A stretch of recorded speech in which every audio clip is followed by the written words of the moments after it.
almost 9 o'clock, just 9:07 here. We're going to get started. With that, if I could just have Ms. Cicchetti please call the roll. Good morning, members. Chair Vasquez, Present. Vice Chair Lieber. Here. Member Gaines, Here. Member Schaefer is not here, not present, and Deputy Controller Emron. Here. So a quorum is present, so we officially do have a quorum. We'll start the meeting at 9:08. We'll start with our Pledge of Allegiance. For those that could stand, please stand. Allegiance to the flag of the United States of America and to the republic for which it stands, one nation, under God, indivisible, with liberty and justice for all.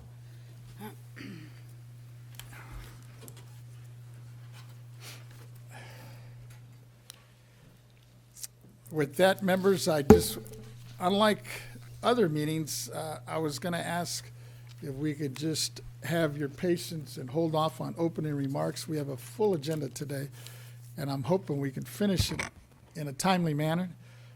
So we're going to try to hold our opening remarks until the end of the meeting. So hopefully that'll give you some incentive to move the meeting along. With that, let me just start by having Ms. Cicchetti please announce our first order of business. Alrighty. Our first order of business today is our informational announcement. This meeting is live streamed to the public and posted on the BoE YouTube channel. Therefore, we ask that all speakers please state your name first before you begin speaking for the record. We ask that you speak clearly and slowly into the microphone. First, I would like to remind the audience to silence their cell phones and any other wireless device. Second, public comment is taken on each agenda item. The public will be invited to comment on the matters before the board. If there are any members of the public wishing to speak before the board on any agenda item in person, we ask that you complete and submit to the Sergeant of Arms a public comment appearance sheet located at the entrance of the auditorium. If you wish to speak before the board by telephone, please dial the phone number and access code provided on our public agenda notice and follow the instructions of the AT&T moderator.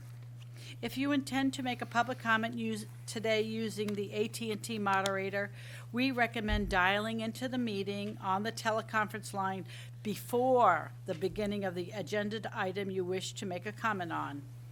We recommend this as the audio broadcast on our website experiences a 1 to 3 minute delay between the live stream and the live event. When giving public comments, please limit your remarks to 3 minutes. This concludes the informational announcement. Thank you. Thank you, Ms. Cicchetti. I understand we have some folks here in the audience that are going to be speaking to him, both, I understand, in writing and possibly, and I know in person as well. So Good. let's open that up. Let's Ms. get Cicchetti. going. All right. Let's go start off with item number 1 first. Our public comment on matters not on the agenda. Persons who wish to address the State Board of Equalization regarding items not on the agenda may do so under this item on the agenda. Please note that the board cannot take action on any of these items because it's not on the agenda. However, the board can schedule issues raised by the public for consideration at future meetings. When giving your public comment, please limit your remarks to 3 minutes. So I don't have any written comments for this item that we've received. So let's go to the AT&T moderator. AT&T moderator, can you let us know if there's anyone on the line who'd like to make a public comment regarding this item? To make a comment by phone, press 1 then 0 on your phone's keypad at this time.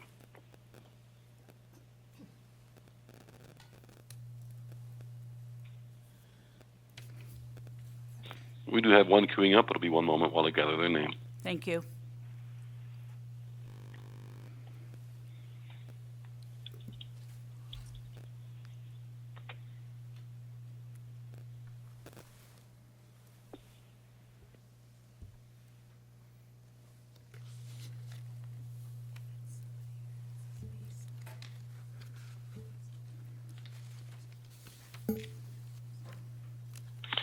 a few more seconds, Madam Chair.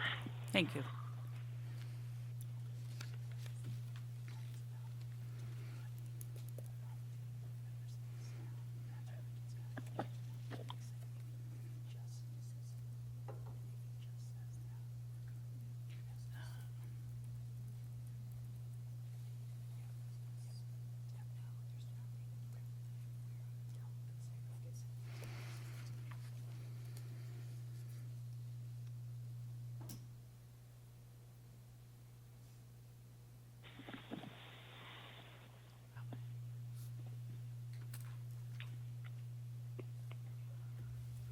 There we go. Appreciate your patience. We're going to bring him back in, and we're going to go to Tim Lineberger. You may begin. Go ahead, please. Hello? Hi, I apologize. My comment was for comment 2, item number 2. All righty, good. Then we will call you once that item is over with. Thank you very much, and just hang on or listen to the presentation.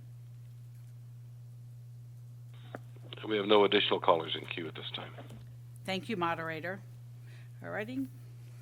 With that, Ms. Cicchetti, if you would please call our next order of business. Our next item is item 2, presentation from the California Assessors Association Northern California Regional Conference 2023.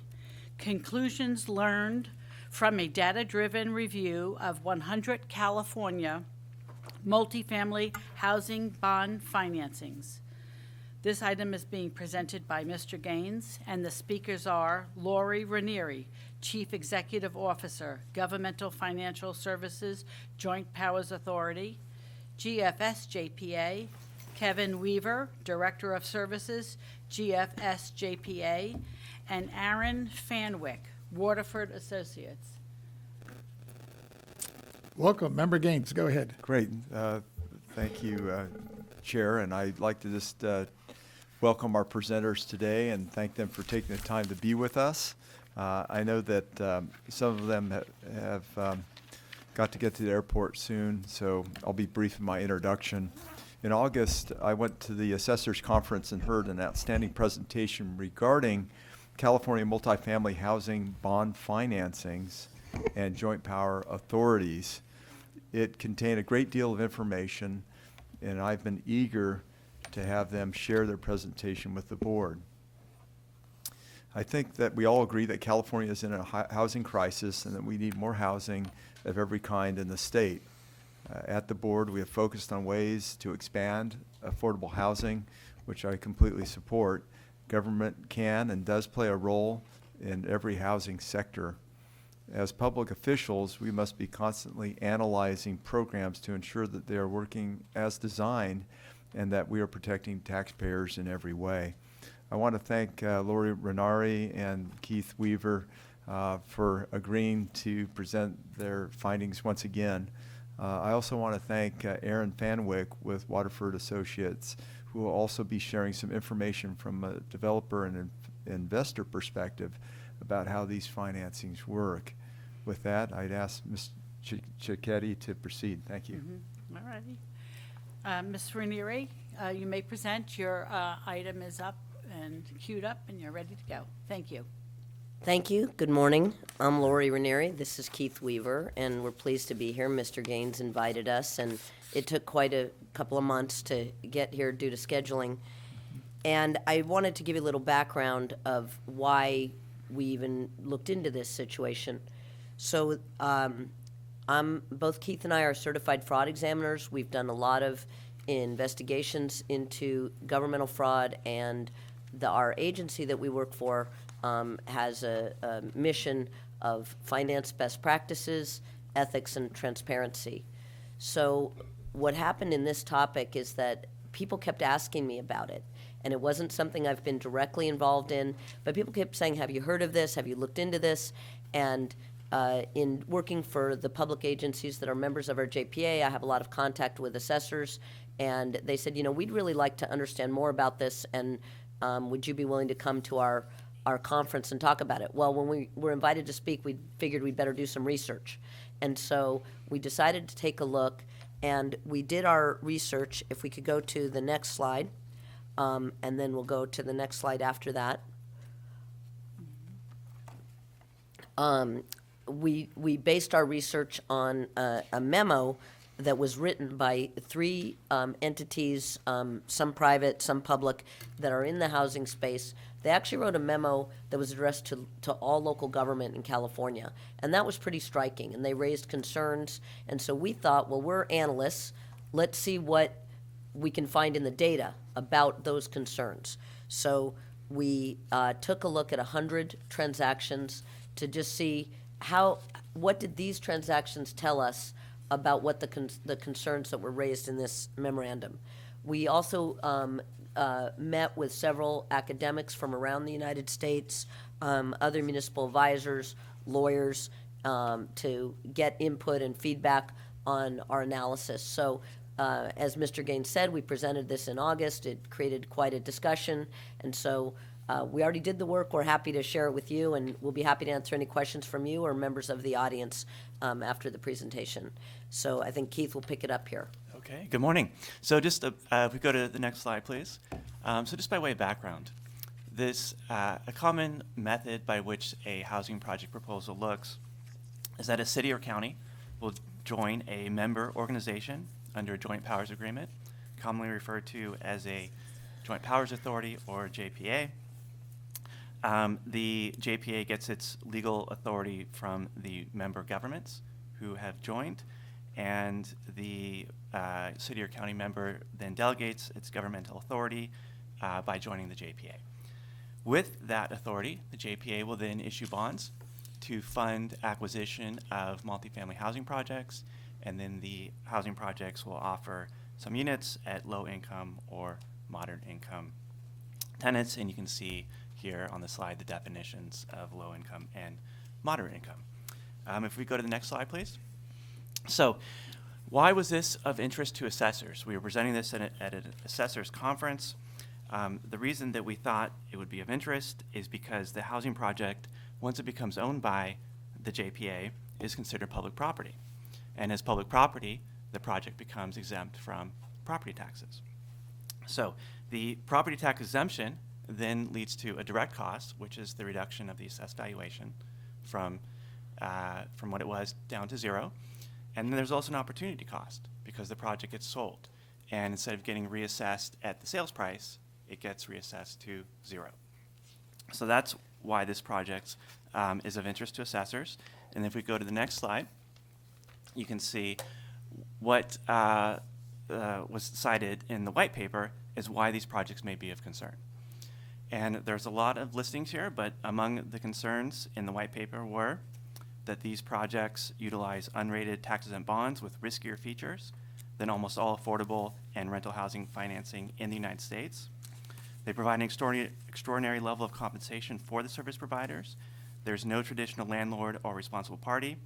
They make the local government the beneficial owner of the property with the right to purchase and or resell in 15 years. And they restrict affordability for the term of the bond on a portion of the units. So if we go to the next slide, we decided to look at a large sample of data to say whether these concerns that were identified in the white paper, whether they hold up to be in fact true. And so we looked with publicly available information at here in California at housing project financings over about a dozen-year period, 2011 to 2022. We did exclude some features that were non-standard to try to make the data apples to apples. And we looked at 100 housing bond financings to try to get a large sample size. So if we go to the next slide. The sample was not randomly selected. It was not driven by market activity. It was simply we found 100 readily available housing project financings that we could have. And you can see here listed the participating issuers. There were 8 JPAs that were involved in the sample of 100, as well as several local government issuers that involve cities, counties, local housing or development authorities outside of JPAs. And if we go to the next slide. So again, because this was based on publicly available information, not everything was publicly available to us, so significantly our analysis does not include subordinate bonds or loans. These were typically associated with the project, but not offered pursuant to official statements, limited offering memorandums. They are a common feature. They were discussed in the white paper as typically being issued to finance not project costs, but to provide funds for private project sponsors or administrators that initiate the project. So these are typically a component of the project, but not discussed in depth in our 100 sample size because they were not publicly available. If we go to the next slide, please. And just to share with you the features of these subordinate bonds and loans, this graph is showing how common it is, and many of these 100 financings do not have subordinate bonds, but many do. And you can see they're typically in the millions of dollars, in some cases 10, 20, $30 million. Because there might be some people who are listening that cannot visually see the graph, can you just describe it a little bit more, just to make it more accessible? So this graph is showing for the 100 financings how the amount of subordinate bonds that were issued. And looking across the chart, there are many of the 100 have zero subordinate bonds, but many are issued in the amount of several million, in some cases 10, 20, 30 million. The highest amount is approaching 60 million. Thank you. If we go to the next slide, please. So with this data set, again, 100 housing bonds publicly available in the marketplace, we then looked at each of the concerns that were identified in the white paper. And starting with the first concern, which again was to utilize unrated tax-exempt bonds with riskier features than almost all affordable and rental housing financing in the United States. If we go to the next slide, please. So this is a chart showing for each of the issuers, again, HAPAs plus a variety of local governmental issuers, whether the bonds were issued tax-exempt. And what can be seen in this chart is that in virtually all the cases, the vast majority of the bonds were issued tax-exempt. So this is a common feature of these housing bonds. If we go to the next slide, please.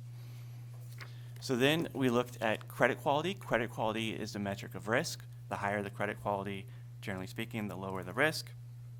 And this is where we start to see a divergence in trend amongst the various issuers. And if we can go to the next slide, I think that trend can be seen more clearly, which is that most of the issuers issued a mix of credit quality. In this chart, we're showing green as AAA category, which is the highest credit rating. And blue is the AA credit rating category, and orange is the single A category, and then red is not rated. And there were 3 issuers that exclusively issued bonds as not rated, meaning that a credit rating was not published with these bonds, and that's typically an indicator of low credit quality. If we can go to the next slide, please. So then we are showing security features. So security features are typically some sort of security provision that's provided by either a federal agency, such as Fannie Mae or Freddie Mac, a bank, or a local governmental agency through some sort of pledge or commitment of revenue.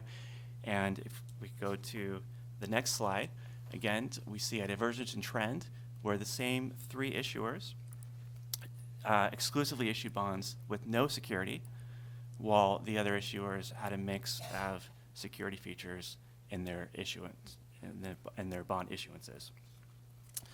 If we go to the next slide, please. So then we looked at amortization, and this chart is showing the different types of amortization. In some cases, some issuers included principal amortization, which is shown in green, meaning that principal payments were to be made pursuant to a schedule. In orange, we're showing those that were interest-only payments, and often is commonly the case, some of the issuances had interest-only payments with principal due at the end of the maturity. And then in some cases, there were what's called capital appreciation bonds, which are effectively no principal and interest payments due until maturity, so effectively a balloon type of loan. If we go to the next slide, this is showing term, and the chart is showing that for each of the 100 housing bonds, how long the term to maturity was where that debt was paid off. And what can be seen is that for the three issuers that we identified as a divergence in trend, those three issuers tended to issue very long-term debt in the 30 to 40-year range, whereas everybody else tended to have shorter terms, more commonly in the range of a few years to less than 30 years. If we go to the next slide, please. Then we looked at project performance, and these performas are projections of the revenues and expenditures associated with the housing project. And not every one of the 100 housing bonds included a pro forma. More specifically, when a security provision was provided through a federal agency, a bank, or a local governmental agency, typically the pro forma was not provided. But if there was no security provision, there was a pro forma, and we found 42 of them in the 100, and so we looked more specifically at these pro formas. If we could go to the next slide, please. So here we're showing what's called debt service coverage ratios. Debt service coverage ratio is basically a metric of revenue compared to expenditures. By way of example, if the debt service coverage ratio is 1-to-1, that means there's just enough revenue to pay for the expenditures. If it's 2-to-1, it means there's twice as much revenue as needed to pay for the expenditures. And what can be seen in this chart is that for the three issuers that we identified as divergence from trend, the coverage ratio tended to be in the range of 1 to 1.2, meaning very thin, very little revenue, just enough revenue to make the expenditures. Whereas the other issuers tended to have higher coverage ratios, more than 1.2 to 1. If we looked at, if we go to the next slide, please. We also looked at how these debt service coverage ratios were calculated, and generally speaking, for many issuers, there was a very conservative view on calculating these ratios, but for the three identified, they tended to have more aggressive assumptions in looking at coverage ratios, more specifically, including things like investment earnings, including things like capitalized interest, which is essentially borrowing money to help make payments, a variety of other provisions that made the coverage ratios more aggressive, and often they were not disclosed. If we go to the next slide, please.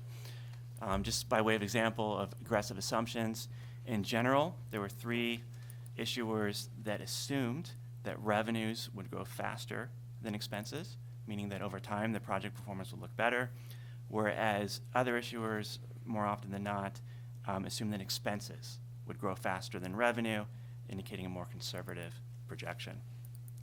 So if we can go to the next slide, just to kind of sum up here the results on the first on the financing, the first concern having to do with risky features. If we looked at sort of common practice amongst these 100 housing bonds, they were generally done tax exempt, had a mix of credit rating, had a mix of security features, had a mix of amortization, typically have a term less than 30 years, a coverage ratio greater than 1.2 to 1, and typically assume that expenses would grow faster. But there were three issuers that had practices that diverged from what's common, and while they did issue tax-exempt bonds, which is common, they also typically did not have a credit rating, did not have security, did not have amortization, had a term that was greater than 30 years, typically below a 1.2 to 1 coverage ratio, and typically assumed that revenue would grow faster. So what we can conclude from this, if we go to the next slide, what we can conclude from this is that first concern does appear to hold true based on the data, which is that there are three JPAs in particular who are utilizing unrated tax-exempt bonds with riskier features than is common practice. The second concern is that there's no traditional landlord or responsible party. So we looked at this, and if we go to the next slide, again, we see the same three issuers with a divergence in trend. This chart is showing that amongst the JPAs and the local issuers, most of them had an independent borrower associated with the financing, whereas in the three examples here, they generally did not have an independent borrower, but either the JPA itself was the borrower or the borrower was not specified. If we go to the next slide, I think this will show the trend more clearly. And if we can flip to the next slide, So what does it mean when the JPA is the borrower? On slide, if we go to the next slide on slide 27, this is some language that was extracted from a sample offering document. And the point here is that the GAPA is typically limited in its obligation, where it only is required to make payments on the bonds associated with revenues with the project. In other words, the limitation from the JPA is that they're only required to pay back the debt to the extent there's revenues available from the project. It's a limited obligation in that way. If we can go to the next slide. Now, many of these, amongst the 3 JPAs, when there was not an independent borrower and the JPA itself was the borrower, there was also what's called a project administrator. And you can see on the list here the project administrators that were associated with these 3 JPAs. And if we go to the next slide. So if there's a project administrator, the question raises as to whether the project administrator is responsible for helping pay off the debt. And again, pursuant to some sample language here, you can see that the project administrator and as well as its partners and affiliates are not liable for the debt payment. So the project administrators do not have any responsibilities for paying off this debt. If we can go to the next slide. So I think based on this data set here, we can conclude that there is typically not a traditional landlord or responsible party amongst these 3 JPAs based on the concerns here.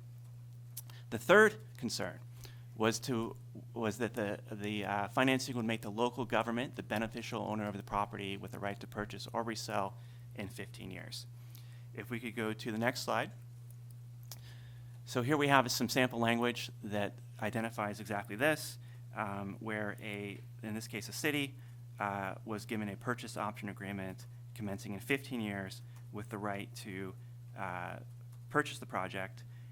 Caveat being that, and there's a lot of caveats here, but the caveat being that the purchase price would need to ensure satisfaction of all debt, all fees, all expenses, and all other costs associated with the project. If we go to the next slide. Now, why might this be a concern? In the white paper, there was identified a tension between maximizing the financial gain from the purchase option by reselling the property.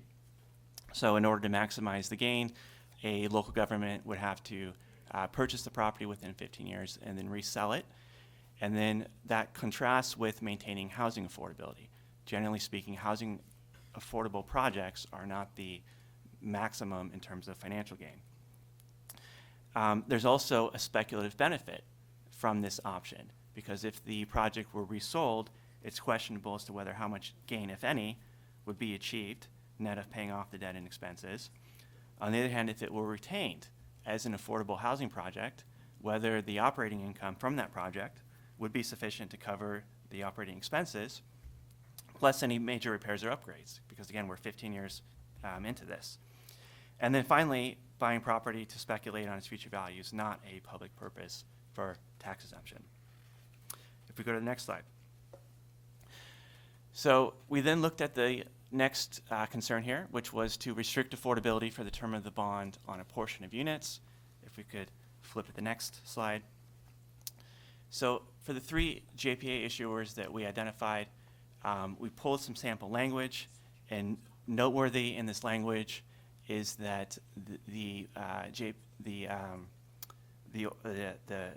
what's being asked here is best efforts.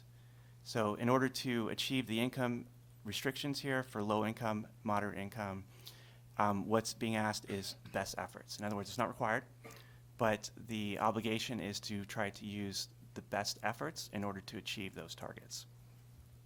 If we can flip to the next slide. So also noteworthy, if we're looking at slide 35 here, if we could flip to that page. Also noteworthy is that there's no requirement that the existing tenants will be displaced. In other words, the tenants who are already residing in the units at the time that this is purchased as an affordable housing unit project are not required to move out, regardless of their income. So there's no there's no need for the tenants to be replaced with low-income tenants or moderate-income tenants because there's no restriction on the removal of existing tenants. No requirement. No requirement to remove the existing tenants, regardless of their income. If we go to the next slide, so just to share with you how this contrasts with what's common. We did pull some language here, sample language, that was common to other issuers, and significantly, the requirement is that the borrower shall comply with meeting the low-income targets and the moderate-income targets. In other words, it's a requirement to meet the target. It's not a best efforts provision. If we can flip to the next slide. Okay, the final concern was providing an extraordinary level of compensation for the service providers. So we looked at that. If we could flip to the next slide. You can see here a chart of bond underwriter fees, and this chart is showing that for the 100 issuers, it's common for many of the issuers to have underwriter fees well under $1 million, typically a few $100,000, whereas for the 3 issuers in particular, the underwriter fees tended to be $1 million plus, in some cases $2 million, $3 million, and even higher. So we do see higher fees for the 3 issuers. If we can flip to the next slide. This is looking at cost of issuance, which is given to a variety of professionals associated with the financing, and this chart is showing that for the 100, many of the issuers had very low cost of issuance, again in the $100,000, $200,000 range, whereas for the 3 issuers, it was typically $1 million plus, sometimes $2 million, $3 million, $4 million of cost of issuance. If we could flip to the next slide, this is looking at the fees associated with the project administrators who receive these fees on an upfront basis. And you can see it's very common for project administrators to receive upfront fees for these 3 JPAs. They were commonly around $2 million. If we can flip to the next slide. The project administrators also typically receive an annual fee in addition to the upfront fee. The annual fee was commonly in the range of $100,000 to $300,000 per year. If we could flip to the next slide. Project managers also typically receive an annual fee, and this fee is typically in the $100,000 to $300,000 per year range as well.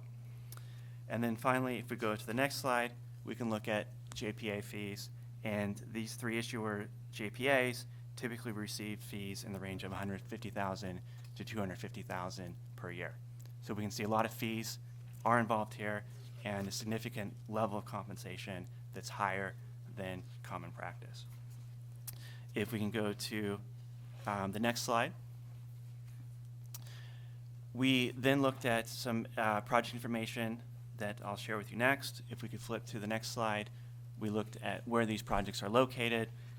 This chart is showing a map of California, and on the left, we're showing the location of the 100 housing bond projects, and they tend to be concentrated in the Bay Area as well as in Southern California. And then on the right, we're showing the location for the 3 issuers, and they tend to be more concentrated around San Francisco and around coastal Southern California. If we could flip to the next slide. So this is showing the types of bond investors involved in these transactions. And again, we see a divergence in trend. If we flip to the next slide, I think that's more clearly shown, which is that for the 3 issuers, they exclusively issued bonds to what's called accredited investors, which is, again, beyond just public investors. There are certain restrictions around income and wealth levels for to be considered an accredited investor. And these 3 JPAs issued bonds to those type of investors. If we flip to the next slide, you can see the dollar amount of bonds. And for the 3 JPAs, the amount of bonds here tended to be above 50 million, often in the $100 million to $200 million range. Whereas for the other JPAs and the other local governments, the bond amounts tended to be well below $50 million. So we can see higher amounts of debt associated with these 3 JPAs. If we flip to the next slide, we can see the housing projects. So for the 3 JPAs, the amount of project value here was, again, for the three combined, was in the billions of dollars.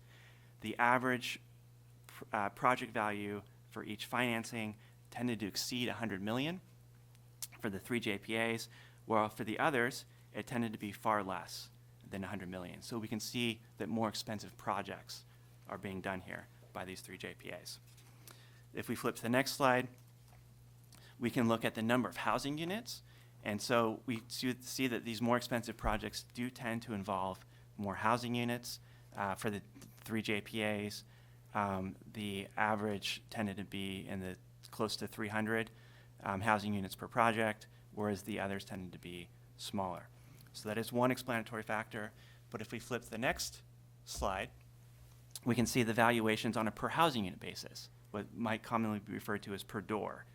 And what we see is that for the three JPAs, the value of the projects per door tended to be more expensive than what was commonly done. So we're seeing higher costs per housing unit for these three JPAs in providing affordable housing. If we flip to the next slide, we're looking at the appraisers that were involved in valuing these projects. And what we can see here is that there was one common appraiser that was used exclusively for these three JPAs, and interestingly was not used at all among any of the other issuers or the local governmental agencies who use a mix of different appraisers. If we flip to the next slide, we can see the municipal advisors involved. These three JPAs each had a municipal advisor who was not involved as a municipal advisor on any of the other housing project financings. And then if we flip to the next slide, our final segment of the presentation is looking at a specific case study. This case study is called Serenity at Larkspur. It's located in Marin County. If we flip to the next slide, you can see the location of the project, again, in Larkspur, north of San Francisco in the Bay Area, in Marin County.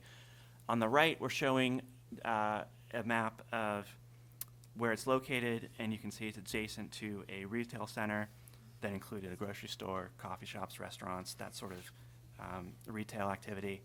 If we flip to the next slide, you can see a picture of the community amenities at this particular affordable housing project. You can see it includes a pool, a gym, a yoga room, some park and recreation space. If we flip to the next slide, you can see what the affordable housing units look like in terms of the interior of the units. If we flip to the next slide, you can see the housing bond information. This was bonds that were issued in the amount of just under $220 million. This project had an appraised value of $227 million with 342 housing units. You can see all the professionals involved here. You can see the fees, costs, and expenses associated with the project.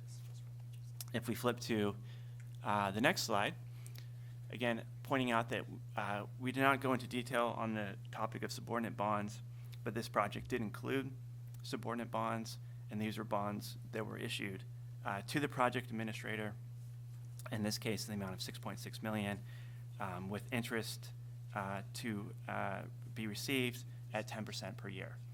And point out that these bonds were done in 2020 when interest rates were not that high. In fact, they were at record low levels. But this administrator would receive interest income of 10% per year pursuant to receiving these subordinate bonds. If we flip to the next slide, we're looking at the assessed valuation impact of this project. And again, the direct cost was that the project's original assessed value of just under 175 million would go to zero as a result of being acquired by the JPA. And on the right-hand side, the sales price of 222.5 million, this represented the opportunity cost because this project was not reassessed at the sale price as it would be with a private party, but instead was assessed to $0, given that it was for this affordable housing project. If we go to the next slide, we looked at... you don't want to talk about the loss to the cities? Okay, if we flip back, I'll also just share with you that this assessed valuation had an impact to the various local governments involved, including the county, the school districts, the city. The direct cost ranged from 0.2% all the way up to 4% of the total assessed valuation for each of these local governments. And the opportunity cost ranged from 0.3% to over 5%. So that was the impact on the loss of assessed valuation for each of these local governments where this project was located. If we flip to the next slide, we can see the rents that were offered on Zillow for this particular project. What you can see is that one bedrooms range from $2,500 per unit to $3,000 per unit. And on the right-hand side, we have the one-bedroom units ranging from $3,300 to $4,200 per unit. If we flip to the next slide, we looked at what else was available on Zillow for other market rate rents. I think interestingly, for the rents that we found, they were ranged from $2,200 to $3,200 approximately. So the rates that were available in the marketplace were comparable to what was available from this affordable housing project. The two-bedroom, we saw similar results, were that other market rate rents available in the marketplace were around the same range and comparable to what was being offered by this affordable housing project.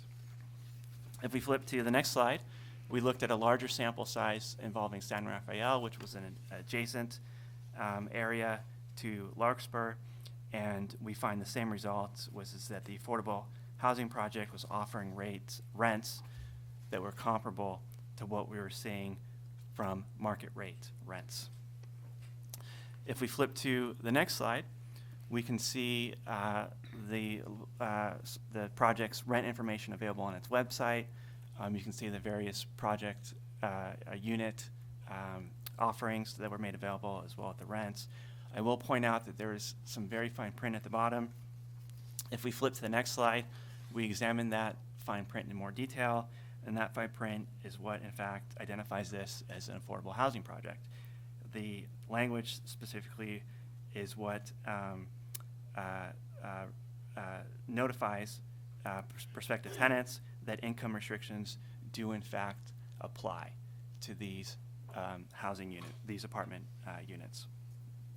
If we flip to the next slide, we then found a brochure for this project that identified the rents available, as well as the income restrictions, and you can see the low,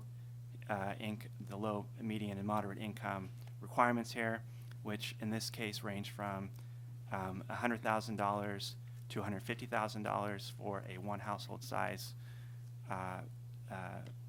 grouping, and for 5 people per household ranged from $160,000 to $240,000.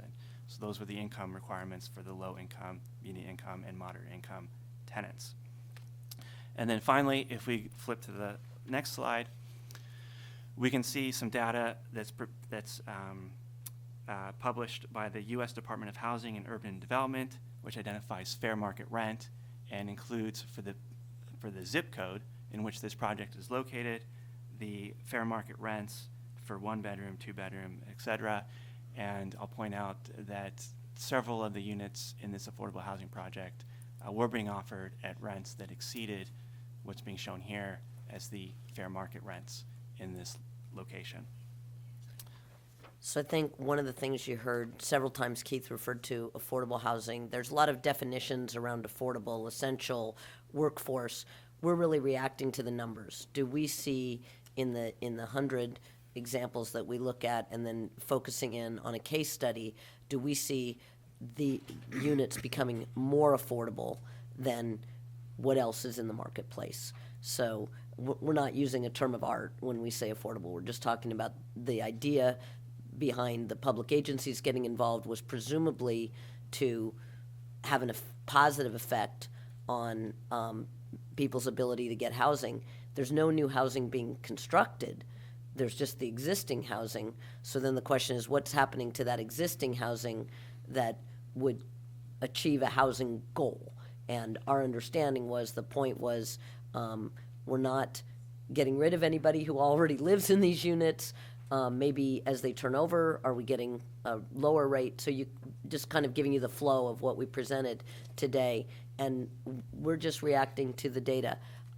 There's lots of people who are housing experts. The people who wrote the white paper are very involved in housing, and we're basically data analysts, and we welcome people to share with us an explanation for what this data means, and we'll be happy to do more analysis if somebody wanted us to do that. And we are a public agency, so we serve our members, and it was a service to our members for us to further the relationship our members have with the county assessors. So that's why we presented at their conference, and we're pleased to be here.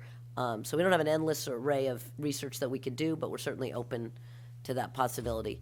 So I want to thank you for giving us the time that you have today, and we do have a plane to catch, but we can stay for a little bit, and we'll be glad to answer your questions, or if I don't know if your procedure is to allow us to answer other questions, but we'll be happy to do our best.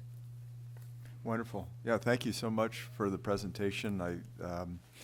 As I explained earlier, I had heard this at the Northern California Assessors Conference, and I just thought that shed a lot of light, at least in my mind, in terms of affordable housing and how it's financed. And I'd like to learn more in terms of why some of these projects are being financed. I want to make sure that taxpayers are being protected. I want to make sure that these projects aren't going to go under, and a JPA or a city or a county might be left holding the bag.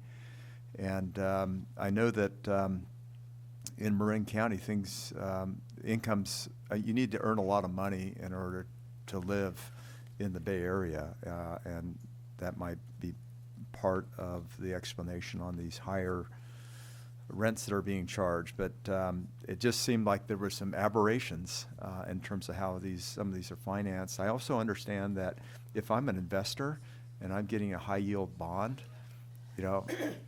buyer beware, in terms of the product you're buying. But I think it also, it looks like you clarified that these are high net wealthy or net value people that are buying bonds. They might be worth $50 million or more in terms of their investment assets. But I just think it's good to have this open and available, and some transparency and opportunity for discussion.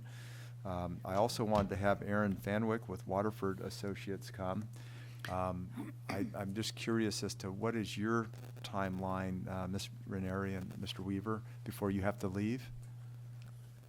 We have 1 hour left. 1 hour. with you today. Okay. Well, Can if I it's interrupt, okay- Mr. Gaines? Yes. Sean Rawson is present for Mr. Fanwick. Oh, okay. All So right. if he could come forward, please, Mr. if Rawson. we'd have Sean come forward. He's the head of acquisitions and development at the Waterford Property Company. Wonderful. You could Yeah. sit right, up here in this first seat. Thank you. So we'd like to have Sean make his presentation, and then I'd love to open up for questions and exchange of ideas.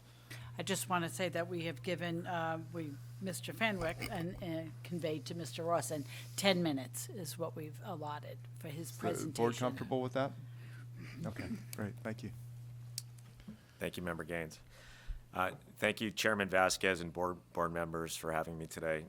My name is Sean Ross, and I'm the co-founder of Waterford Property Company. Waterford is a California-based affordable housing developer that specializes in the production of affordable and workforce housing. Before I make my comments, I'd like to say that I am not a registered financial advisor and have not been asked by this board to provide financial advice or services on the financial merits of JPA-owned projects. My testimony today is based off my 20-year career as an affordable housing developer and my expertise in California housing policy. Waterford's role in the JPA Workforce Housing Program is that we're one of multiple project administrators that work on behalf of the JPAs who own the projects and make all financial decisions regarding the projects. Moreover, Waterford and the other project administrators do not possess any of the JPA-owned workforce housing projects, which are all managed by third-party property managers. On October 19th of this year, I was honored to be asked by Chairman Vasquez to participate in the board's Affordable Housing Working Group titled Keys to Tackling the Southern California Low-Income Housing Crisis. During my testimony, I made the argument that California's policymakers should be encouraging investment of all types to create more income-restricted housing for our state. To be clear, this means for low-income and moderate-income workforce housing families. During my October 19th testimony, I discussed the policy merits of the JPA workforce housing projects, as well as provided the board letters of support for the program by State Senator Alina Gonzalez, Assemblymember Josh Lowenthal, and LiUNA. Today, I'd like to focus on the stories of our tenants. As we all know, the Department of Finance has projected that for the first time in our state's history, we are projected to lose population over the next 10 years. This will significantly affect our state budget and economy. Data shows that many of the families leaving California are workforce housing families. These are our state's essential workers that serve our communities as public safety employees, teachers, first responders, and medical technicians. This is the exact demographic that JPA-owned workforce housing projects serve. On September 27th, I watched when Assessor Parrish addressed this board and said that middle-income workforce housing families do not exist in California. And more to the point, stated that they do not exist in California law.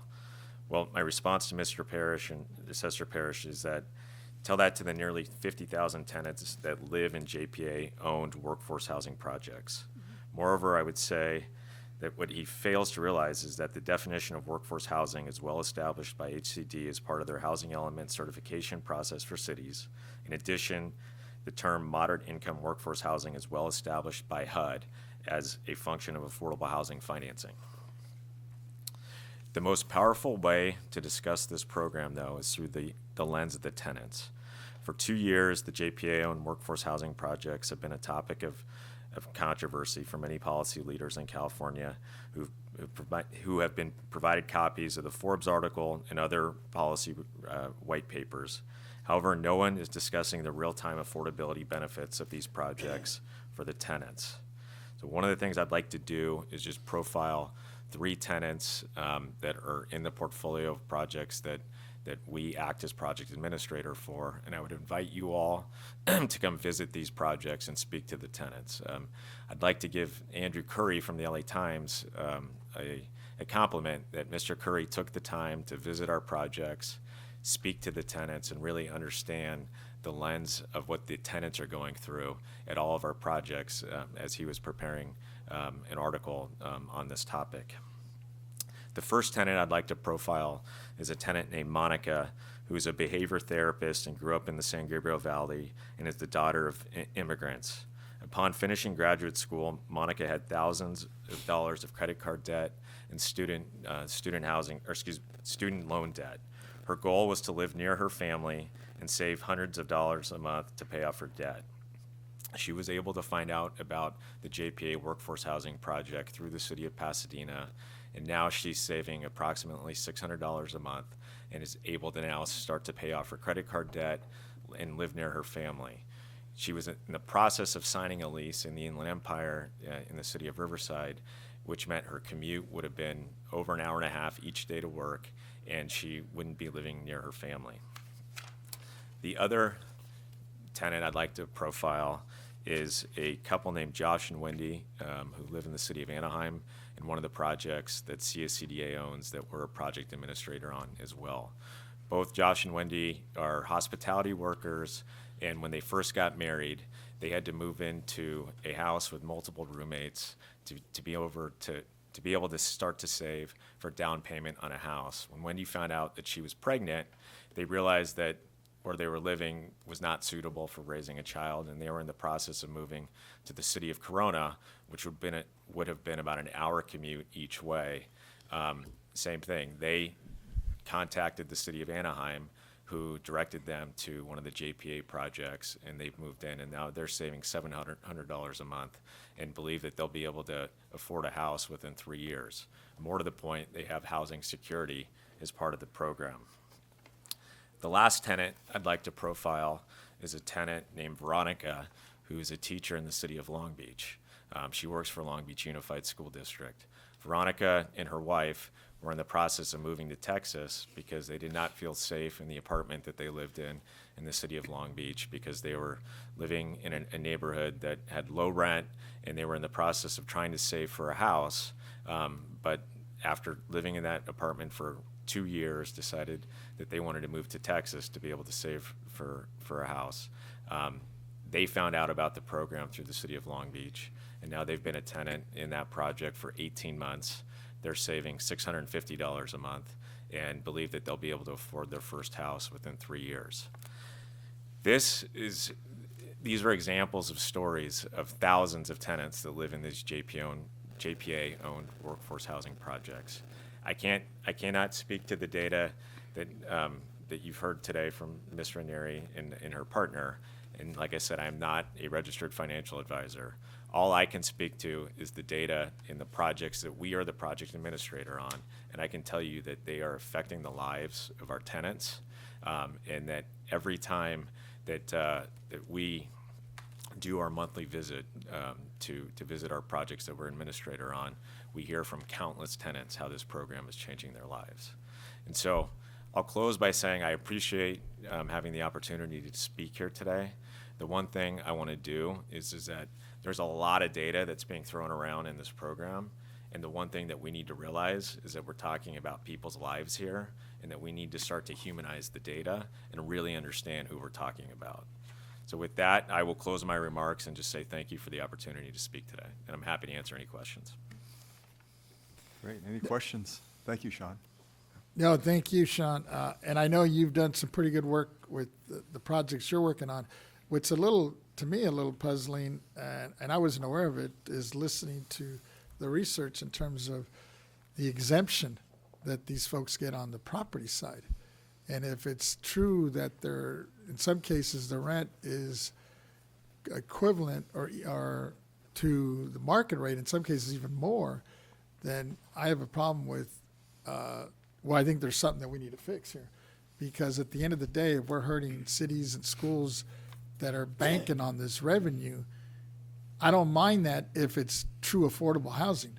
But if we're talking about developing housing using basically public assets here and funds that would go to our schools and cities, I think that's an issue that we need to, if that's the way JPAs are set up.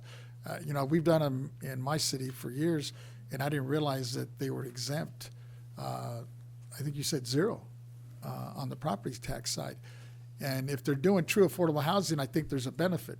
But if they're not, then I think we're hurting our schools and our cities and our counties that depend on this revenue source.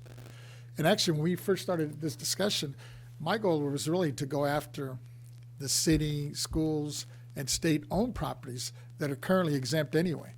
But it sounds like some of these projects are going after properties that currently pay taxes to cities or to the counties and schools where they're located, but by creating these JPAs, they opt out because now they're not being assessed on any property tax. And I don't know I know you've done several, and I'm assuming, but I'll ask you the question, that the projects you're working on, I'm assuming you're not taking property or creating these JPAs on properties that currently are paying into the revenue stream. So you're asking me if the properties are tax exempt? I think that's the question. Well, first of all, I know you're working more on the affordable housing front, and I think we've had this discussion in terms of I think somebody mentioned it, there's so many definitions out there on affordable housing and what the AMI is on these. Yeah, so it's a great question, and I'm going to attempt to answer it, and please tell me if I don't correctly answer your question. But taking a step back to clarify, like I said, at Waterford, our company, we do traditional affordable housing development, we do workforce housing development, and then specifically to today's topic, we are a project administrator on a handful of the projects in the JPA financing structure. There's 3 joint powers authorities. The joint powers authority that we work exclusively with is called the California Statewide Community Development Authority. They were formed in 1988, and they're the largest joint powers authority in the state of California. Our relationship with CSCDA goes back numerous years because CSCDA is a typical, what they call a conduit issuer. So when we go to partner with the city in a traditional affordable housing project, you know, the larger cities like Los Angeles, San Jose, Long Beach, you know, they'll issue their own bonds, but a lot of the mid to smaller cities for affordable housing projects will not issue their own bonds, and so they'll bring in a joint powers authority. So it's very common to use a joint powers authority to issue bonds for affordable housing. Through that experience, then we were asked by CSCDA to participate in the workforce housing program. So to answer your question specifically, all of our projects in the program, we average about a $700 a month rental savings, and the income restrictions range from 50 to 120% of the area median income. I want to highlight there's a project that we have in our portfolio that we're project administrator on called 777 Place. It's in the city of Pomona. That was a really unique example because that project had been built in 1985, I believe, and it had 20% of the units that were income restricted to 50% AMI. The city, but it had a 35-year regulatory agreement. So the city was very concerned that that regulatory agreement was about to expire and 20% of the 472 units were going to convert to market rate units. And there were market rate investors that were in the process of trying to line up to buy that project to effectively jack up the rents. And so the city was very concerned, and they reached out to the Joint Powers Authority and said, is there something that we can do here to fix this situation? So the Joint Powers Authority, in concert working with us, was able to reach an agreement to buy that property. And what they ended up doing was income restricting a third. So they took, instead of having 20% of the units at 50% AMI, they actually increased the affordability to 33% of the units at 50% AMI. So the city got a net gain of extreme or very low income units. So they went from 20% of the project to 33%. And then the remaining portion of the project, a third of it, so 33% was income restricted to 80% AMI, and then a third of it was income restricted to 100% AMI. And so in that instance, you saw a city was able to preserve their existing very low income housing, actually add to it, and then get additional income restricted housing. And so I give you that example to say for every case study of how these projects may not be performing to what technical experts say is under the lexicon of effective affordable housing. There's a counterpoint to that, such as the project in the city of Pomona. And I can tell you that the project in Pomona is a shining beacon of success for that city because they were fearful they were about to lose nearly 100 low-income units in their city. No, I'm aware of some of the projects you've worked on. I guess what's a little disturbing is that listening to the presentation, there's nothing in the JPAs that says they have to or that's required. It's best efforts. And I'm wondering in the JPAs that you're involved, is there specific language that says it's a requirement, almost like deed restrictions? So in terms of the way that these, and again, I want to be very clear, I'm not a registered financial advisor. I'm not here to speak to the merits of the bond financing. But the way I'm talking about the JPA. When you develop these agreements, you're obviously working with cities, counties. Well, we're the whoever. administrators, so we don't develop the agreements. But are you aware of what's written in those? Yes, ORIC is bond counsel on these on many of the projects. And I think what you're referring to is the turbo amortization bonds, which effectively means that the way these bonds work is that they're financed with what I would say are large amounts of financial reserves, and then over the course of the bond period, there's what we call a turbo amortization, which means that all of the excess cash flows get swept to pay down the bonds in an expedited manner. I'll give you one example. There's a project that we are the project administrator on, and the project administrator role, I'm going to be very clear on.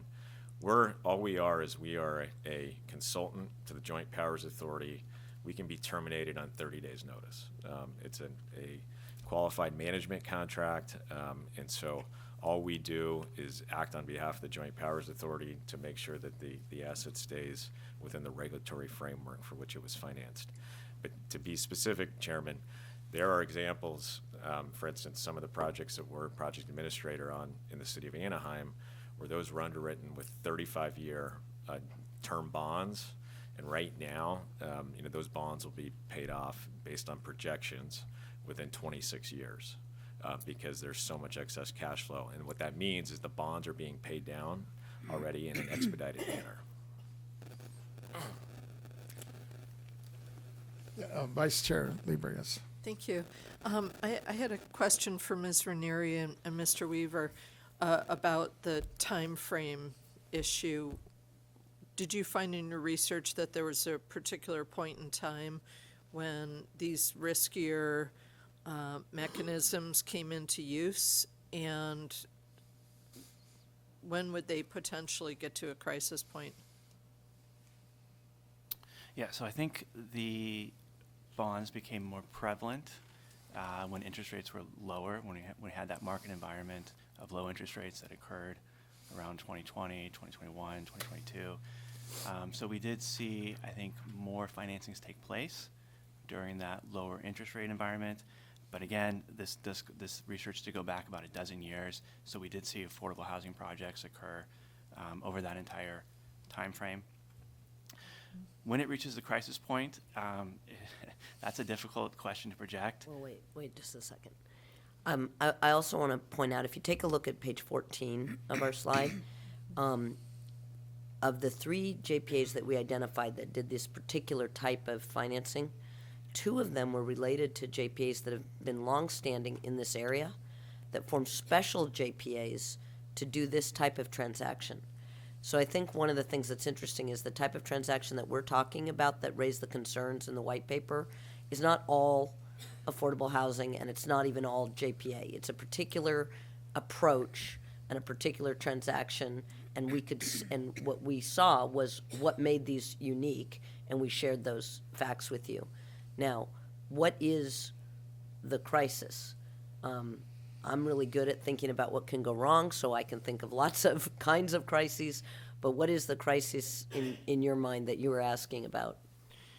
Well, just if the public is on the hook to pay costs if there's a financial failure, when could that be expected to occur? I mean, I think that these particular mechanisms coming into play at a certain point in time, could be projected out. And it's interesting to hear from you that these mainstream providers have essentially encapsulated these kinds of deals within their overall portfolio. So that would suggest to me that they think that there's something that is riskier about these, that they have knowledge of that. I don't know what the reason is. We've identified the concentration. And as we shared, we were relying on publicly available information, so we don't have pro formas on all of the projects. But certainly as an analyst, looking at a pro forma for a project, we may be able to see more about when might this project be at risk to carry the debt. The standard structure is that the project comes back to the public agency down the road after 15 years.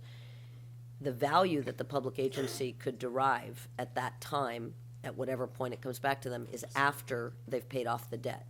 And we also talked about the concentration of capital appreciation approach, where the debt, balloon loans, where the debt has to be paid off at the end and it's accruing interest, and in some cases high rates. So I think what you're getting at is there's a potential for a public agency that thinks it's going to get a project that is operating and can operate in the future to provide whatever kind of housing it's geared to and what they might be getting. One of the questions is, are they going to end up with a project that has to be sold to pay off all the debt and might be not able to pay off that debt, or only barely able to pay off that debt and they don't really get a benefit, and therefore then whatever benefit would have been derived would have been how it was operating in the 15 years. And so one of the things that's interesting is that benefit is at the end. We see some other benefits coming earlier on in the process to other parties. Another question. Also, in your talking with the assessors, what I've heard from the assessors in my district is that they feel like they're just kind of along for the ride, that they don't have capacity to inform each small school district and each fire district and any other entities that would stand to lose funds. In the example that you gave of Serenity at Larkspur going from 175 million to 0. And did you get feedback from them around that issue of, how to inform the public agencies that are dependent on those funds? I think that there is a general concern among county assessors who see property leaving the tax roll and see the assessed value that any particular agency in their county can get, that's a concern for them. Now, there's lots of activities that go on that change assessed values, right? Larkspur is an interesting case study because it's a very small community, right? And some communities, the amount of assessed value, some tax bases in some communities are not very diverse, and having one large multifamily project be purchased and go to 0 not only has an impact on this year's tax revenue, but on every year in the future, as well as the repayment of other things that have ad valorem taxation, like geo bonds. That means the tax rate will be higher for all the other properties. So my understanding from the general discussion is that those assessors who've experienced this are concerned about it, and it seems more extreme than the kinds of changes that we see. For example, in a community where, say, a large sports facility is being built and whether that's going to be subject to taxation or, these are issues you all know about. There's a lot of transparency and discussion usually in the press about what is it going to mean to have this new factory come to our community, this new sports facility. Is it a public facility? Is it a private? There's usually a lot of awareness about that. And I think one of the concerns of the assessors is that this is kind of a wonky topic that they're becoming aware of because they see it, and people aren't generally aware. I mean, I want to thank you for giving us an hour to present our material. And like I said, we appreciated it because we presented it at the assessors conference, and now we got to share it with you, and we hope it was useful. But I think you can imagine that Keith and I don't get invited to Sunday barbecues to present a 68-page PowerPoint. And we really are trying to respond to the data. There's a lot of information that can be good or bad about any situation, but as analysts, we're saying, what is the data telling us? And as policymakers and political leaders, you'll make your decisions about that. But that's our goal, to illuminate what does the data say, and if there's something that we've missed that we could look at or understand better, I'd be happy to do that. Okay. And I'm assuming that as the tax funding goes down, incoming taxes go down in a particular jurisdiction, that their costs would also go up, because anytime that you add housing, you need more fire services, more policing services. There are higher costs for the schools if children are present. And so it's concerning that in the communities, and I want to recognize that we need much more affordable housing in California. One of the things that we've talked about on this board when we looked at some of the legislation coming forward was the need to make sure that it's bona fide, lower income, affordable housing. But it's a real concern that communities would face higher costs and not have the revenue there for the sake of paying exorbitant fees within the overall deal. I'm not sure there was a question, but just to make a correction, there's no new housing in the transactions that we looked at. There's no new housing being provided. So I guess the only theory that I could come up with about why there might be extra cost would be if the demographics of the housing projects were changing so dramatically that you then had a different population and more services were required.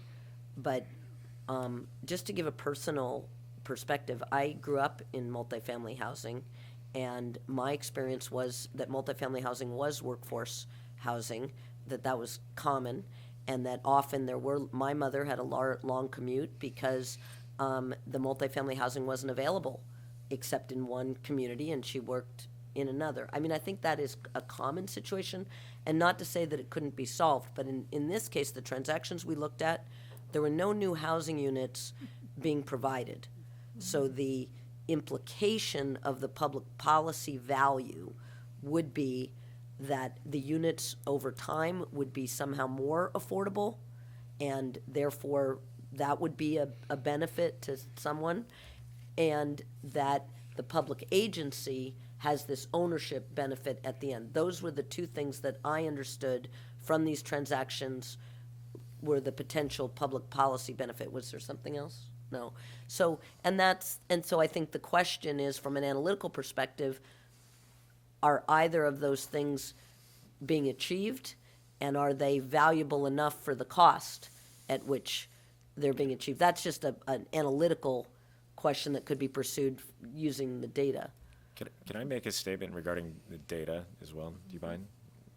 Certainly. So I fully appreciate Ms. Ranieri's comments on the data, because I'm a quantitative junkie myself in terms of data, and I think I can't speak to all the projects. I think there's 47 in total.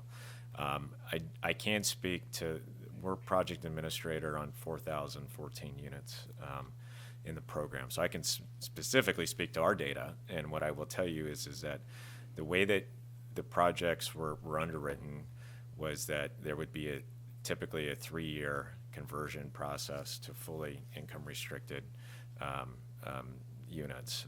Right now, I think it's 72% of the portfolio of which we are project administrator on has been converted to income restricted units.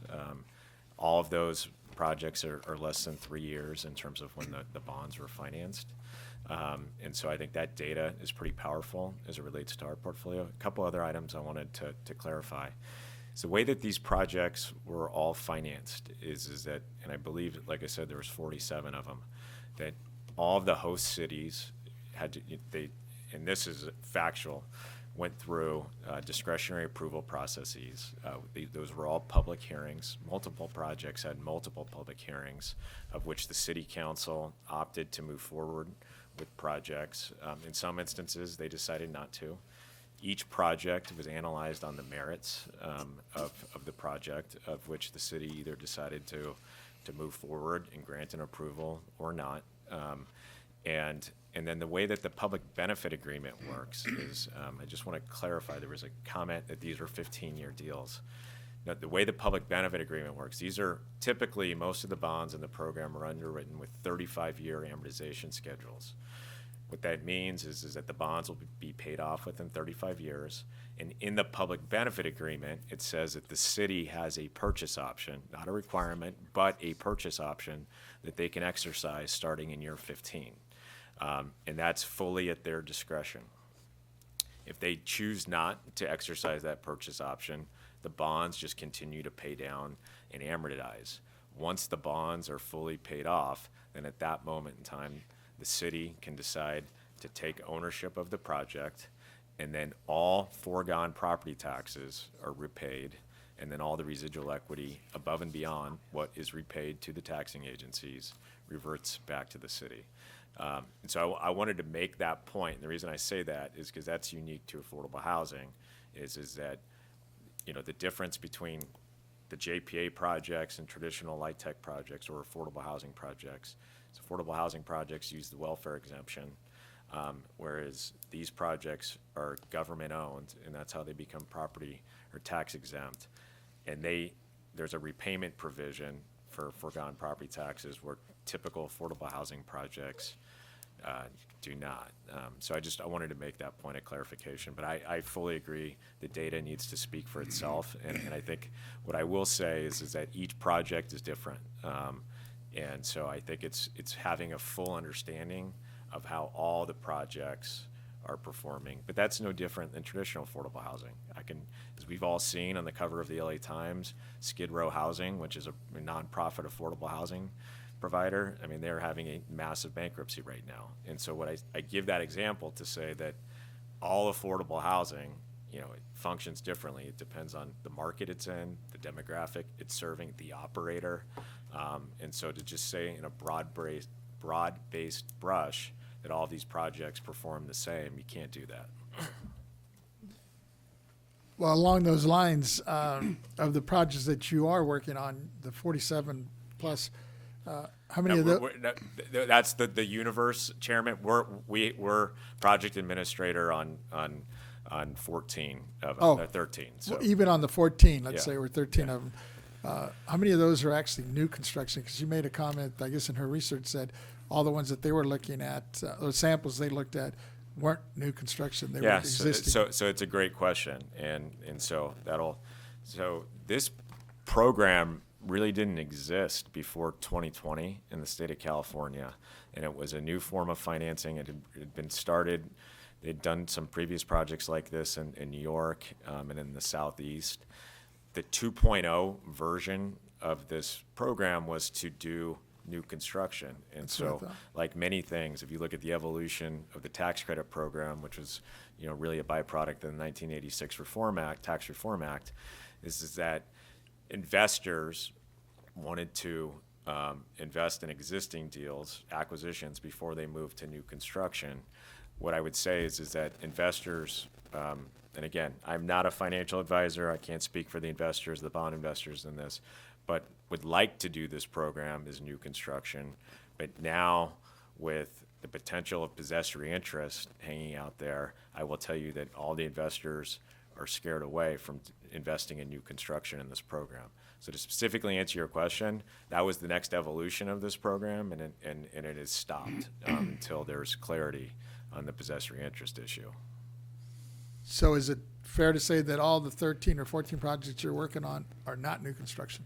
So no, they're income restricted. So to answer your question, yes, there's not a project that's been financed that's new construction in this program, just because the program hasn't been around long enough. Typically in California, you know, we're building a 100-unit affordable housing project right now in the city of Irvine, and it took us 3 years to get our financing lined up, and it's going to take us another 2 years to build it and another 6 months to lease it up. So start to finish, to build 100 units, we're talking about 6 years, whereas this program created nearly 15,000 units of income restricted housing in our state. So I use that analogy to say that there hasn't been enough time to have new construction in this program. Just to clarify, you're taking existing units and then you're maybe going through a refurbishment and then they're available for affordable. Correct. And again, each So asset's they turn different. into affordable. Each asset's different, member Gaines, but yes. Yeah. Okay, great, thank you.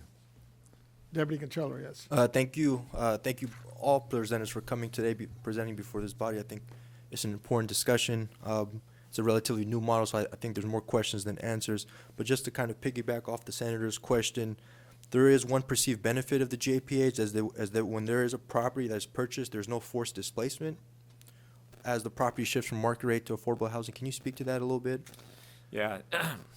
So the way that the projects work is that upon a tenant leaving, an existing tenant, well, let me take a step back. So upon the JPA closing escrow on the project, then all the existing tenants, their leases are audited, so to speak, to see if they already qualify for the affordability benefits. And if they do qualify, then they then at that point get a rental discount upon executing a new lease. And then if they do not income qualify, there's no displacement of existing tenants.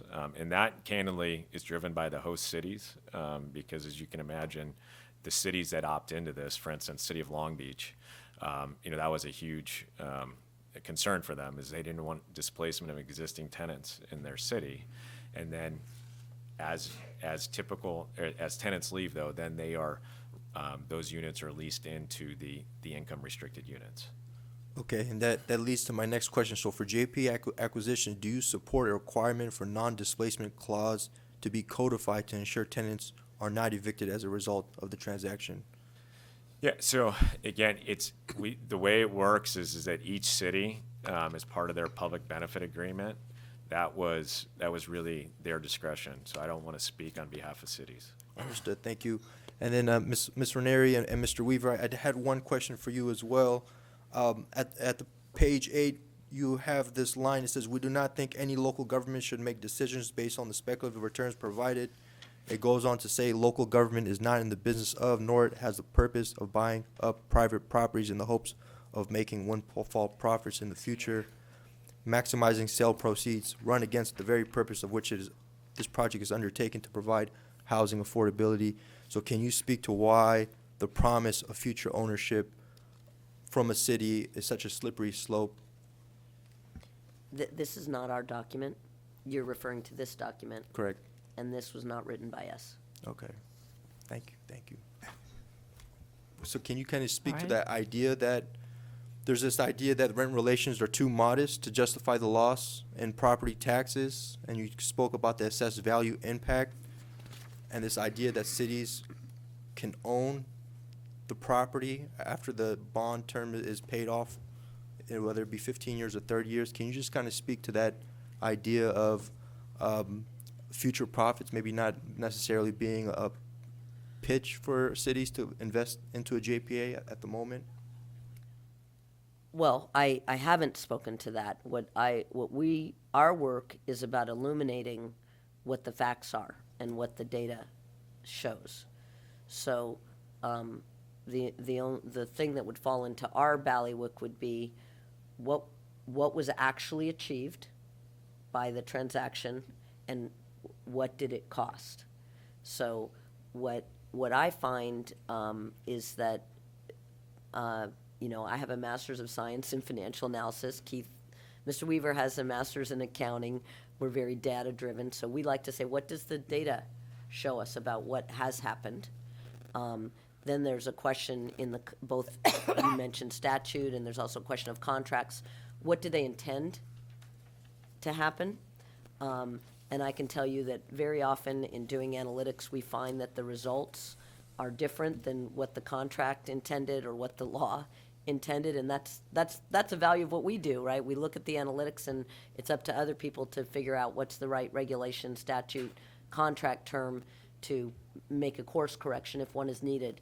In this case, it remains to be seen whether the public agencies that have joined these JPAs and done these transactions will be happy with the project and trigger the ownership option, and that will work out well for them.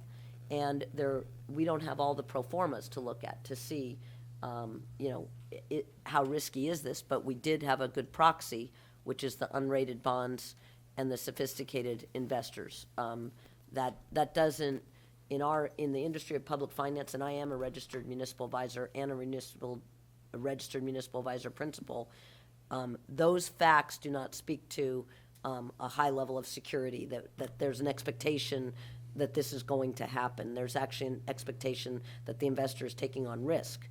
So those are the facts that I can, the facts about the public finance industry and the value of the analytics that I can share. I think I'll leave the policy statements to the policy leaders. I appreciate you answering that question. My very, very last question is, or is there not a recourse to taxpayers and the city if a particular investment fails? Well, I'm not a lawyer, but I would say that the entire world of bonds in general, and certainly municipal bonds, relies on the United States Constitution contract clause, which says, basically we believe that a bond is a contract with the investor, and the investor has the right to legal recourse if they don't receive payments. And so when we were going through those examples of exactly what is being pledged to the bondholder, that's why that is important, because if the only thing that has been pledged in the bond documents is the revenue from the project, and sometimes there's requirements for how that revenue will be achieved. So one of the tensions that is clear from a bond perspective is that you would need to raise rents there would be a pressure to raise rents to make sure the bondholders get paid, but then there's pressure if you're trying to make the project more affordable to keep rents low. And that is the reason why things like appraisals, credit ratings, pro formas are so important, because they allow you to model those pressures in advance and say, can we achieve the repayment of this debt from the operations of this project based on the rents that we're trying to achieve. And so we just don't have access to all of that information at this time. I appreciate your response. Thank you. Vice Alrighty. Chair Lieber. Excuse me, we need to give the captioner a break at this moment, so if we could take a 5-minute or a little recess so that the closed captioner could have a break. Well, let me, before we do that, Fine. I know we're on a time schedule with you. We have 20 minutes. Okay. So we need, is that 5 minute? Can we So- take a quick, just 5 minutes right now, if we could give the closed captioner a quick break. Sure. Thank you. So we'll take a 5-minute recess and we'll reconvene. We have public comments, we have quite a few people. I saw So that. we need to kind of move along to the next item. All Thank right. you. So it's 10:39. I guess we're looking at 10:45. Perfect, thank you. All righty.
Yeah.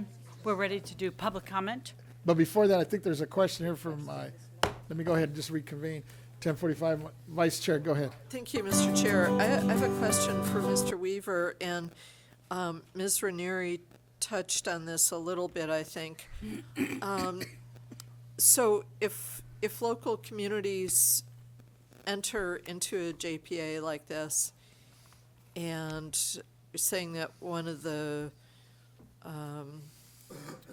particular features of the ones that you're highlighting, presumably for unrated bonds, they would need to be paying, investors would need to be paid more for those unrated bonds.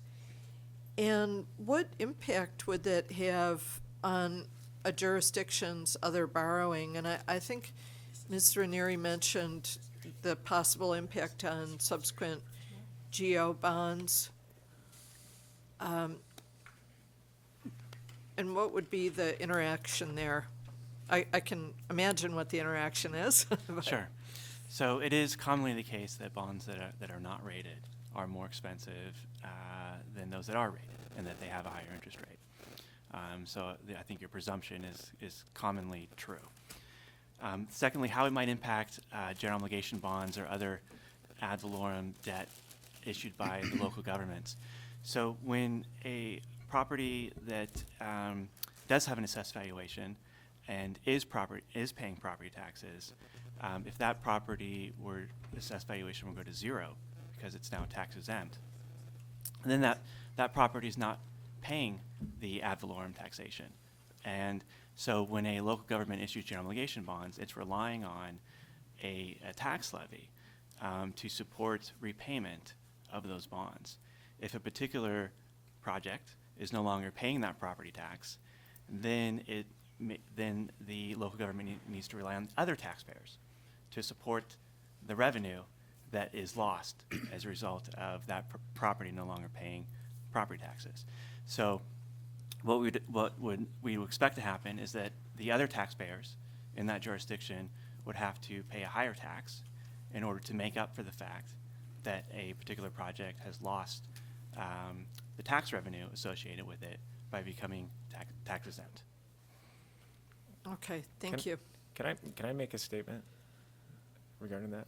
Because there's some factual clarifications, if you don't mind, I'd like to make. It's your call, your question.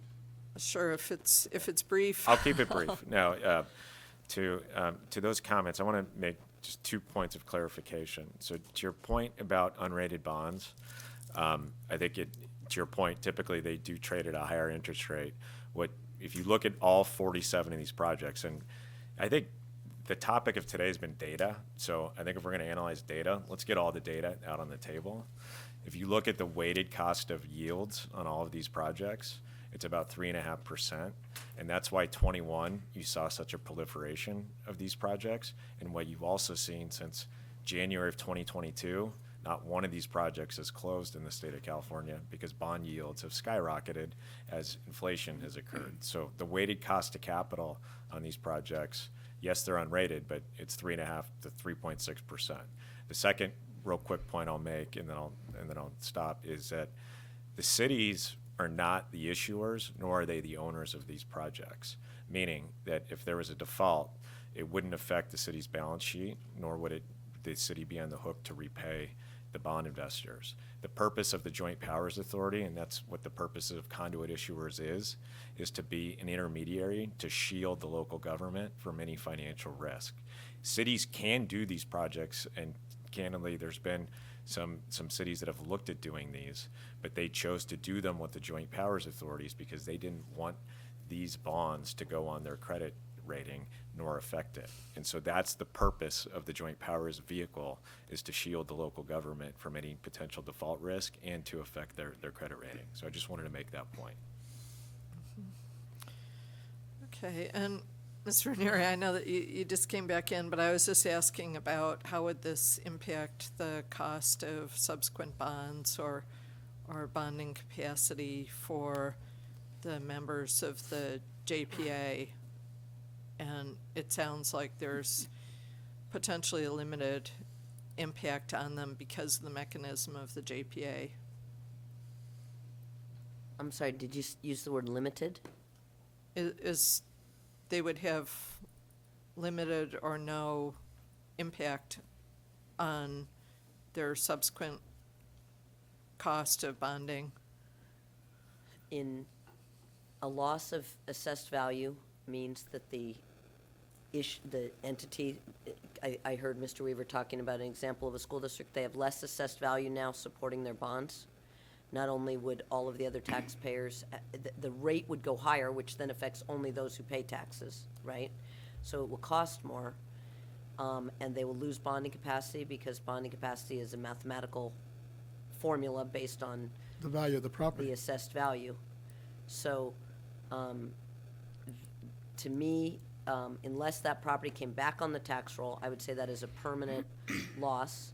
And in some tax bases, it might be very minimal because they have a large tax base and a lot of things going on, and the loss of one particular building that was acquired and taken off the rolls might not have a big effect.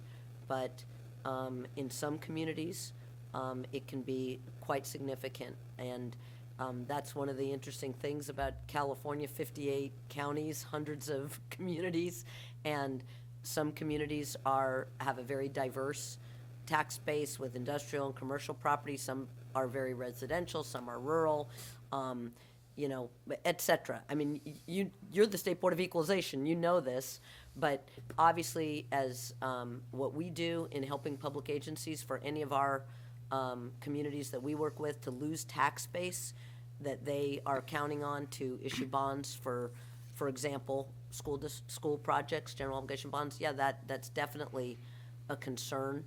And they're concerned not only with today's tax base, but they're concerned with the projected tax base, because when they go out to their voters to approve a bond, it's going to be paid back by that future tax base. And so in the example that you used of Larkspur, that's a pretty small city that doesn't have industry. There is close to a mall, but doesn't have that within its boundaries. I think that the county assessors group had different experiences with the importance of these projects in the communities that they have, and some of the county assessors spotted, hey, this is a significant impact in this tax base, and maybe others didn't spot it quite as much because the amount of tax base being lost was small, relatively speaking, and that's why you asked me earlier about the awareness of it. I think it's one of those things that these are complicated transactions, and they have a lot of impacts that might not have been fully understood by everybody who's affected as they got going. Okay, thank you. Well, thank you, both presenters and Member Gaines for bringing this to our attention. And I know we have some written comments, and then we have several people I understand on the line. Yes. So, Ms. Cicchetti, if you would get into our public input on this. Public comments. We have two people in the audience. I have no written comments on this item, so I'll call the two people who are in the audience to come up and have a seat. Brad Griggs, Manager, Opportunity Housing Group, and Guy Panini, Principal, Building Housing. You have 3 minutes to each of you to make a presentation. And then we'll go to the AT&T moderator. Welcome. Hi, welcome. Thank you, Chairman Vasquez and members of the BoE. My name is Brad Griggs. I am a project administrator. I work for Opportunity Housing Group. We manage 6 properties for CSCDA. And we work for the California Statewide Communities Development Authority. As Sean said, we're on a 30-day contract with them, and in this role, we play with them. As a project administrator, we're required to be very experienced in terms of our backgrounds. I've been in this business 40 years, so I understand multifamily. I started off in this business a long time ago. Our goal and what we try to do is we try to provide the proper oversight of these properties to produce satisfactory results for the residents, investors, and major stakeholders. And that includes the owner, the cities where they're located, the governmental agencies like yourself involved. Our role today as the asset manager is to be in compliance with the objectives of the program and the regulatory agreements that we have with each of the properties we work with. This program in particular, since I've been in this business a long time, I started off in the 80s when we were actually building apartments and providing workforce housing for the right essential workers. Over the years, I've seen costs increase 10 times what we build today. Our costs today were once about $50,000 a unit in 1980. Now they're $500,000 plus to build housing. So incomes have not kept up with that, and so what you have now is you have the workforce housing folks that are down in the missing middle are now actually leaving the state and going away. They can't afford to stay in these properties, and so what in traditional market rate properties. So what we've seen is that over the years is that this JPA program, which came to my attention, is number one, the only program in the state today for middle income housing. So it is the only program available today that provides middle income affordable housing. Secondly, I want to share just a story with you. One of the properties we oversee, the residents now are saving about $8,400 a year over the competitive properties. These are teachers, firemen, policemen, essential workers that live nearby. So this is truly providing affordable housing. We have nearly 4,000 people living in our 6 assets that we currently manage for CSCDA. In summary, I just want to say that while you hear a lot of the concerns about maybe the pitfalls or the concerns about that were brought forth today from Lori and her team, we appreciate that. I would tell you that given the fact if we can have an opportunity to present to you the facts ourselves and the data, I think you're going to find that there's a response for every one of those comments that were made. I can tell you that from having firsthand experience in this business, that the Time's expired. let me just say one more thing, that the program is well-designed, risk mitigated, and highly successful. And I would encourage you all to just take some time to really try to understand the program as best you can, and you'll see the complete benefits from it. So thank you for your time. Thank you. Hi, good morning. Thank you for your time. My name is Guy Panini. I'm with BLDG Housing. We're a small project administrator based in Los Angeles, focused on low-income and moderate-income housing. And I appreciate the opportunity to see morning fog in Sacramento, but my company and I appreciate the time here to speak with you, and we're encouraged by what the state of California is doing to create and preserve housing across the state. We help manage buildings on behalf of communities in Southern California that are and will continue to be a substantial asset for the JPAs that we represent, and by extension, their local municipalities. I'm here today to simply share our experience and how our projects are operating and how we would like to offer that perspective to you. In our work on behalf of our JPAs and their municipalities, we look at 2 goals in our approach as a project administrator. Number 1, the first goal is maximizing current affordability. Cities throughout the JPAs that we work with have tasked us to help residents in what is California's most difficult housing crisis in generations, where housing homeownership is out of reach for many of us, and where the rental market is limited and expensive. As a result of the Middle Income Bond Program, cities have created opportunities for middle income residents to simply afford the opportunity to live in California, to be at bat. Middle income renters can stay in their homes, live near work or school or family, and continue to be part of the community, often where they grew up. These efforts create not just practical individual and community benefits like a shorter commute and that environmental impact that it entails, but also larger opportunities like freeing up household budgets for education, better health care, and savings. Renters in the projects where we work and who qualify within the various middle income bands can save substantially over their alternatives, up to 18% in one project and up to 30% in the projects we manage, $500 to $700 a month in these families' pockets. The second goal in our work as a project administrator on behalf of JPAs and their associated municipalities is long-term asset preservation. As these buildings are owned by JPAs, financed by long-term bonds, and held by institutional investors, and ultimately may belong to the cities and to taxpayers, we want to help ensure their integrity and long-term value. In that vein, we are focused on continuing maintenance and improvements in units and building systems that have generally been funded by by bond reserves that ensured long-term viability and asset preservation. Projects we have undertaken in our projects include modernizing and improving elevators, efficiency upgrades in HVAC and mechanical systems, and upgraded durability in unit fit and finish. These often come with broader community benefits. To highlight the related environmental benefit, as an example, we're currently at work to install a large Time's solar... expired. Just a Go ahead and finish your sentence. Thank you so much. A large solar array in one community, again funded in combination of bond reserves and related incentives, which will reduce reliance on our electrical grid, reduce tenant utility costs, and reduce common area costs for ownership while creating long-term value in building. I appreciate the opportunity to share with you our twin goals, maximizing affordability and asset preservation. Thank you so much. Thank you. Question? Question, Member if I Gaines. could, yeah.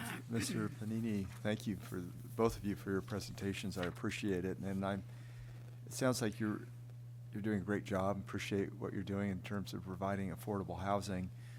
Based on what we've heard today, should we be concerned about some of the projects that have been described by Ms. Ranieri this morning?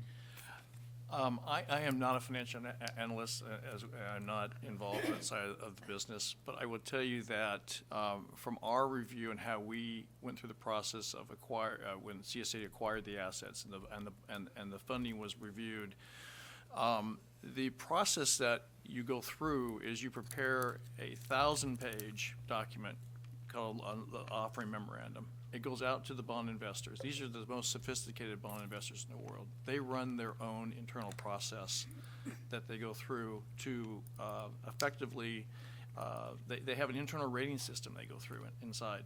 They stress test it. They go through, they ask questions. They interview ourselves, the property manager. They do their own due diligence on this. I would say that they go in very eyes wide open in the process. This is fundamentally very good real estate. The asset class of apartments is the best asset class in all of commercial real estate. It performs very well. And I don't see any reason here why there should be failure in this. I think the important thing is that you do what you can do in this business. You control what you can control. Sometimes the market doesn't really help you. We've already been through a post-COVID impact on this process. We did take our lumps without able to get rid of, we couldn't get evictions, people weren't paying rent. That had an impact on some of the assets, but that's now taking care of itself. And I think ultimately, there's enough reserves and there's enough in the background here where these assets should be able to perform very well over time. So I can't comment on the overall portfolio, but I do know the process that we go through is very vigorous in terms of. And there could be a spectrum of different degrees of risk to different JPAs Every based asset on is what they different decided on, yeah. But it sounds like you're doing a great job. Appreciate what you do in terms of both of you, in terms of providing that affordable housing. I just want to make sure that taxpayers and local governments are not obligating all of us or those affected to projects that might not work out. And so there's this question of a JPA. I guess the JPA stands on its own, and from a financial standpoint, if it goes under, it doesn't impact the local city or county or entity that's moving forward. No, that's great. That's true. And I'd like to, if I could, make one comment back on the benefit of this, because yes, taxes are being abated, but the reality of it is that this has been reviewed by city councils. Every time we go forward to a property into a city, they review the benefit of this in terms of looking at the people that are living there in this community. They're having to leave and now commute an hour to work every day. These are people. What they're seeing is that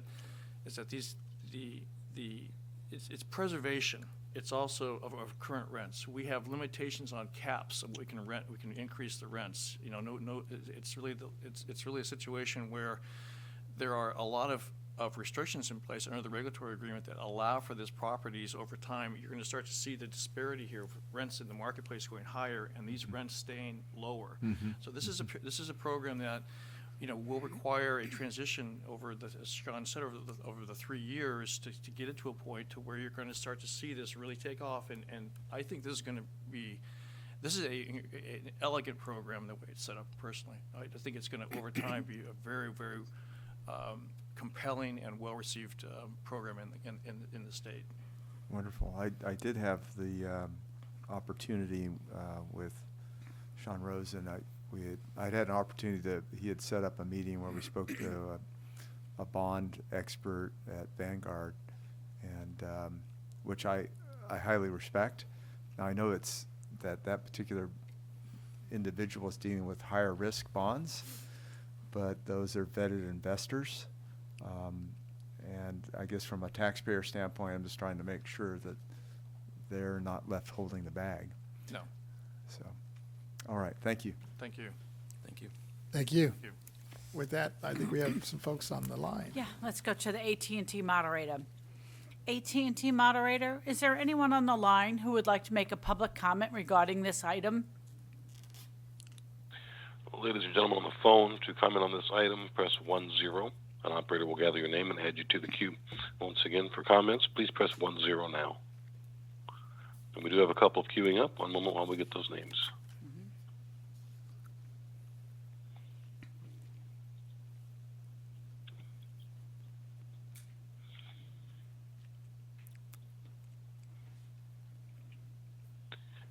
We'll start with Tim Lineberger. Go ahead. Mr. Chairman Lineberger, Vasquez before and you members- begin, excuse me, Mr. Lineberger, before you begin, I just wanted to make a comment. All of the public comments have 3 minutes to make your presentation. Thank you. Thank you. Chairman Vasquez and members of the board, my name is Tim Lineberger, and I represent Californians for Workforce Housing, a grassroots coalition of tenants fighting for more affordable housing solutions. Thank you for your time today. As you are aware, one of the greatest challenges we face in California is the skyrocketing cost of rent and housing. And this problem runs much deeper than just what would be considered low income or affordable housing. For many in our workforce, like teachers, first responders, healthcare professionals, hospitality workers, and others, finding adequate housing and affordable rent in the communities they serve can be a nearly impossible task. The use of public-private partnerships to create government-owned middle-class housing has proven to be a creative and effective way to begin addressing this crisis. Right now, these programs result in millions of dollars of savings for tenants across California each year and provide substantial public benefits, including and well beyond the economics of the deals. If anything, they should be fostered, accelerated, and embraced by state and local leaders. Instead, however, some county tax assessors are seeking to undermine these important solutions by imposing a possessory interest tax. Not only is that incorrect as a matter of law, it is also misguided and would essentially become a death knell for the projects one way or another. It is critical to understand that the burden of the possessory interest tax, whether imposed on tenants directly, administrators, or developers, will inevitably flow to one place, the cost of rent. There are only two potential outcomes in that scenario. Either A, the cost savings for tenants will be eliminated, which in some cases is $47,000 per year, or B, private partners will no longer have incentive to participate. Given the state of California's housing market, the lingering impact of the COVID-19 pandemic on our economy, and the cost of inflation, there's quite literally no worse time to undermine important solutions for workforce housing like this one. As the board considers various aspects of this issue, I respectfully urge you to not lose sight of the broader policy implications at play and how attempts to undermine these programs will negatively impact California's shrinking middle class. Thank you for your time and consideration. Thank you. All right. Next, we'll go to John Drakeman. Go ahead, please.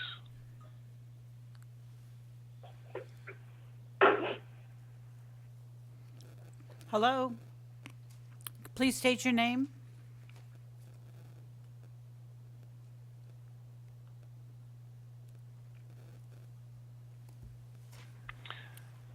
Mr. Drakeman, your line's open. Go ahead.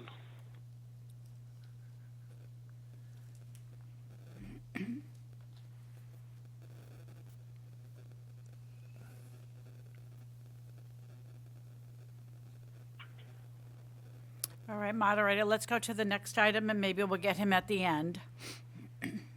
Okay.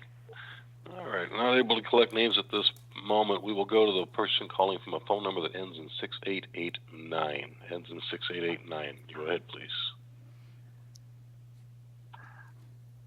Hi, my name is Tom Mays. I'm a member of the California's Workforce Housing.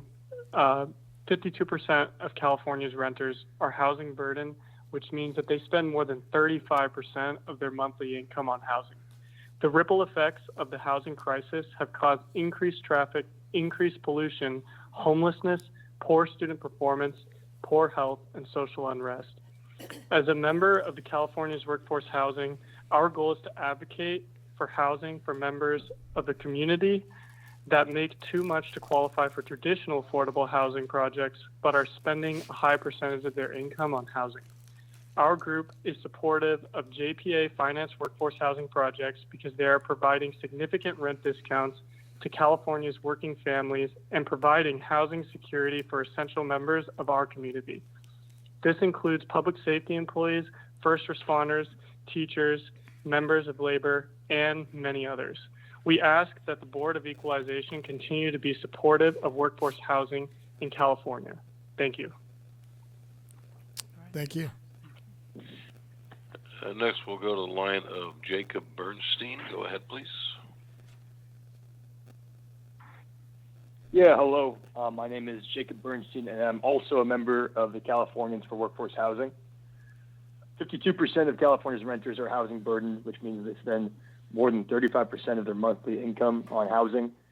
The ripple effects of the housing crisis have caused increased traffic, increased pollution, homelessness, poor student performance, poor health, and social unrest. As a member of Californians for Workforce Housing, our goal is to advocate for housing for members of our community that make too much to qualify for traditional housing projects, but are spending a high percentage of their income on housing.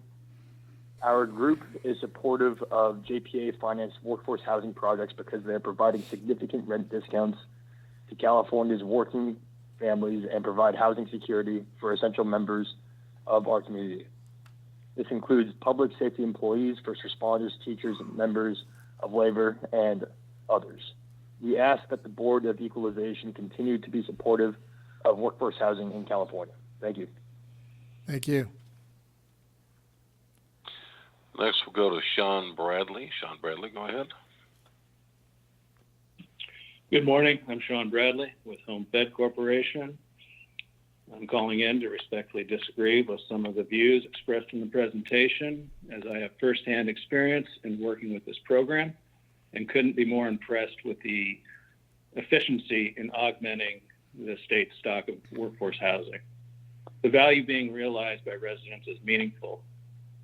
One project we are involved with had a wait list of over 2,000 within weeks of being placed into the program, with an average discount to market rents of over 20%.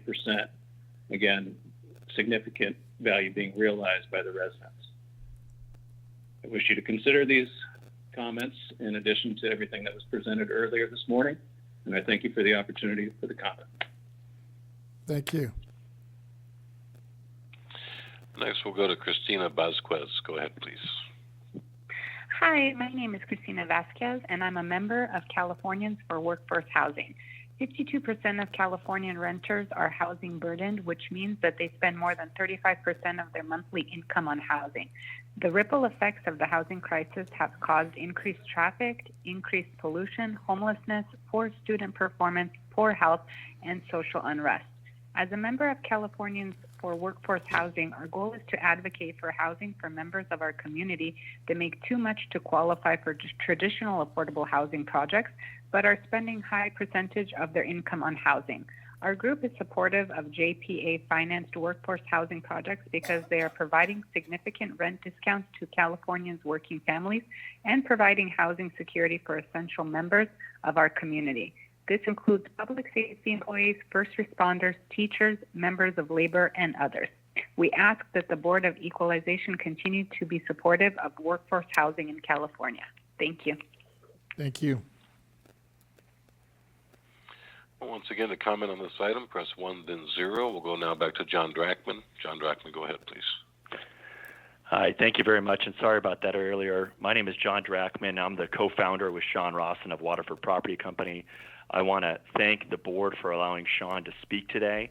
I think it's a very important topic to discuss these programs, but I think it's really important to really look, as we talk about data, the rental savings that our tenants are seeing in these projects. And what I would implore anyone on the board to do, any of the people that were there today to do, is come tour our projects and talk to our tenants. I think what we find is that so many people talk about this program using data, using these reports, but they very rarely ever, if at all, come and tour our assets and actually talk to the real tenants that are in these projects that are benefiting massively from this program. And so when I think about talking about the risks of these programs, what I can tell you, and I believe this was shared with Member Gaines, with one of our bond investors, is that the biggest risk we find in these programs right now is with this possessory interest charges that are being pursued either towards potentially tenants or us as project administrators. If you would like to see these programs fail, I guarantee you one thing you can do is continue to pursue these possessory interest charges, because they in no way benefit these programs, they in no way benefit our tenants, they in no way ensure that we can keep the affordability going. I think it's very important that as we think about these programs and as we think about the tremendous benefits they have, and again, I would implore anybody to come and tour these assets and talk to the actual tenants benefiting from it, you have to understand this possessory interest issue that has come up will negatively impact these programs. And so I think if the goal is to ensure that these programs are successful, pursuing possessory interest charges against either the project administrators or our tenants will not succeed in that aim. Thank you very much for allowing me to speak today. Thank you. And at this time, we have no additional callers in queue. Perfect. Thank you, moderator. Are we ready to go to our next item? I think so, unless there's any other. You good, Member Gaines? Oh, yes, why don't you go ahead and wrap Yes. it up? Mhm. Yes, I want to conclude briefly. I want Member to Gaines. thank very much Ms. Ranieri and Mr. Weaver for your presentation. Thank you for taking the time. I think it's important that we illuminate these things and that we shed light on it and we ask the questions, and would encourage that local jurisdictions do the same. I also want to thank Sean Rosen for coming forward and making your presentation. I think ultimately it's really a policy question in terms of what local governments and what we want to do as a state here in California. And in terms of providing affordable housing, are we going to provide the product or not? And if so, do you want to jeopardize that with charging a possessory interest tax? So I think that, I don't want to, I think we want to be very careful on this issue. We don't want to kill off projects that are going to provide workforce housing and affordable, even low middle workforce housing projects in the future. So I'm really glad that we had the opportunity to present it, to ask questions, and I think it's always good to shine light and try to understand it. It's very complicated, but I think very important to kind of go through the process. So thanks for all of your participation. I appreciate it. Thank you. With that, Ms. Cicchetti, if you'd go on to the next order of business. Ready. Our next item on the agenda is the consent agenda. Consent items are approved with one motion unless a board member asks for discussion or separate action on the listed items. Therefore, we will take the next 5 consecutive items in one vote. Items 3 through 7.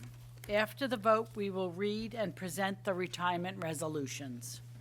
Item 3, adoption of the board meeting minutes for September 26th, 27th, 2023, October 24th, 2023, and November 14th, 2023. The minutes of the meeting were attached to the public agenda notice for your consideration. Item 4, approval of Assessor's Handbook Section 531 for 2024. Request approval for publication of the 2024 revision of the Assessor's Handbook, Section 531, residential building costs. Item 5, approval of the Assessor's Handbook, Section 534 for 2024.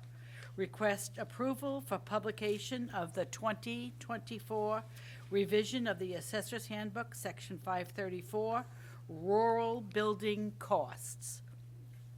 Item 6, approval of the Assessor's Handbook, Section 581 for 2024. Request approval for publication of the 2024 revision of the Assessor's Handbook, Section 581, Equipment and Fixtures Index, Percent Good and Valuation Factors. Item 7, adoption of the retirement resolutions, Jeanette Bro and Tina Salazar. With that, Vice Chair, Move approval. I got a motion here to move approval. I second And that. it's been seconded by Member Schaefer. Seeing no hands or comments, I'm going to go to the public comment on any items on this, public comment for this item. I have nothing, no written record, I have no one in the audience, so we're going to go out to the AT&T moderator. AT&T moderator, is there anyone on the line who'd like to make a public comment regarding this item? To comment on the consent agenda, please press 1 then 0 at this time.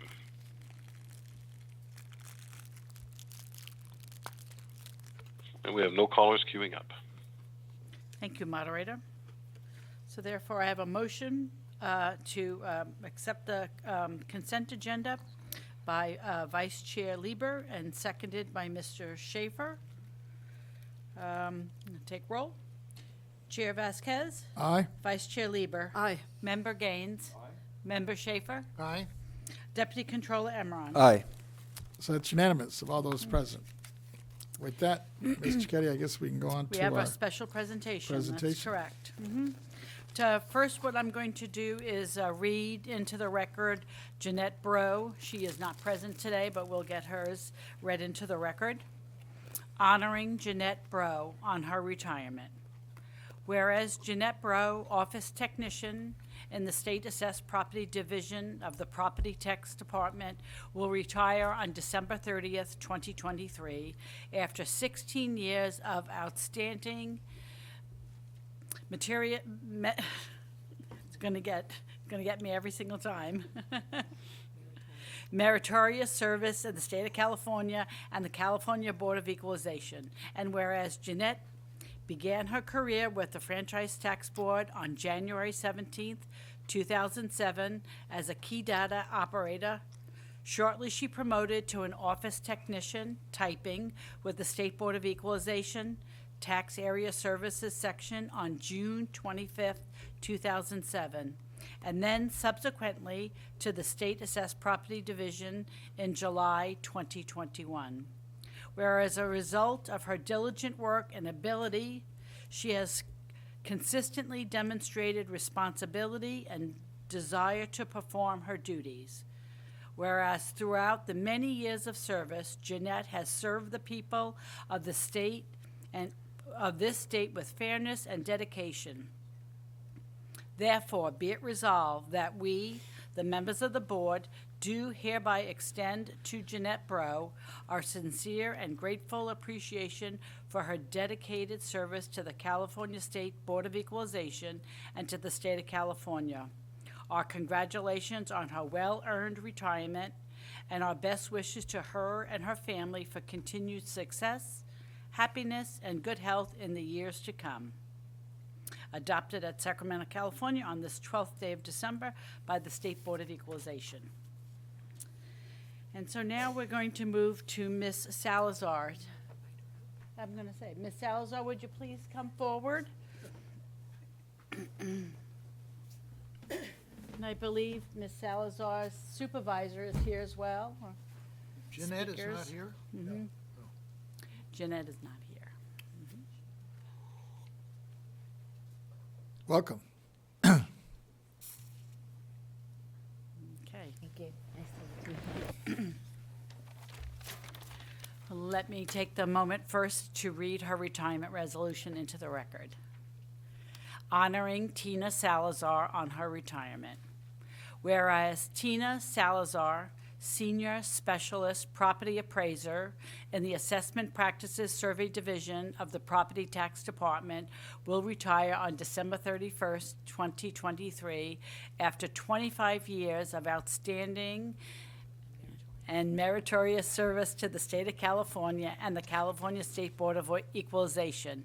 And whereas Tina began her career with the California State Board of Equalization on April 17th, 1989, as an office assistant for the Sales and Use Tax Department. In August 1994, she promoted to tax technician in the Assessment Practices Surveys Division of the Property Tax Department. And whereas while working full-time for the department, she earned her bachelor's degree in management and became a property tax appraiser within the same division. After 17 years with the California State Board of Equalization, Tina accepted a position as a real property manager for the city of Huntington Beach. She went on to become a senior real property agent with the Orange County Transportation Authority. Having developed a wealth of experience, expertise, and knowledge in property appraisal and taxation, she returned to the California State Board of Equalization on November 1st, 2016, as a Senior Specialist Property Appraiser. And whereas Tina's quest for professional development, commitment to service, and passion for her work have made her an indispensable colleague at the California State Board of Equalization, Norwalk, and Cerritos field offices. Tina stands out for her commitment to guiding others and contributing to the advancement of department goals and objectives. Her kindness and leadership will be missed. Whereas throughout her combined 35 years of public service, Tina has served the people of the state with fairness and dedication.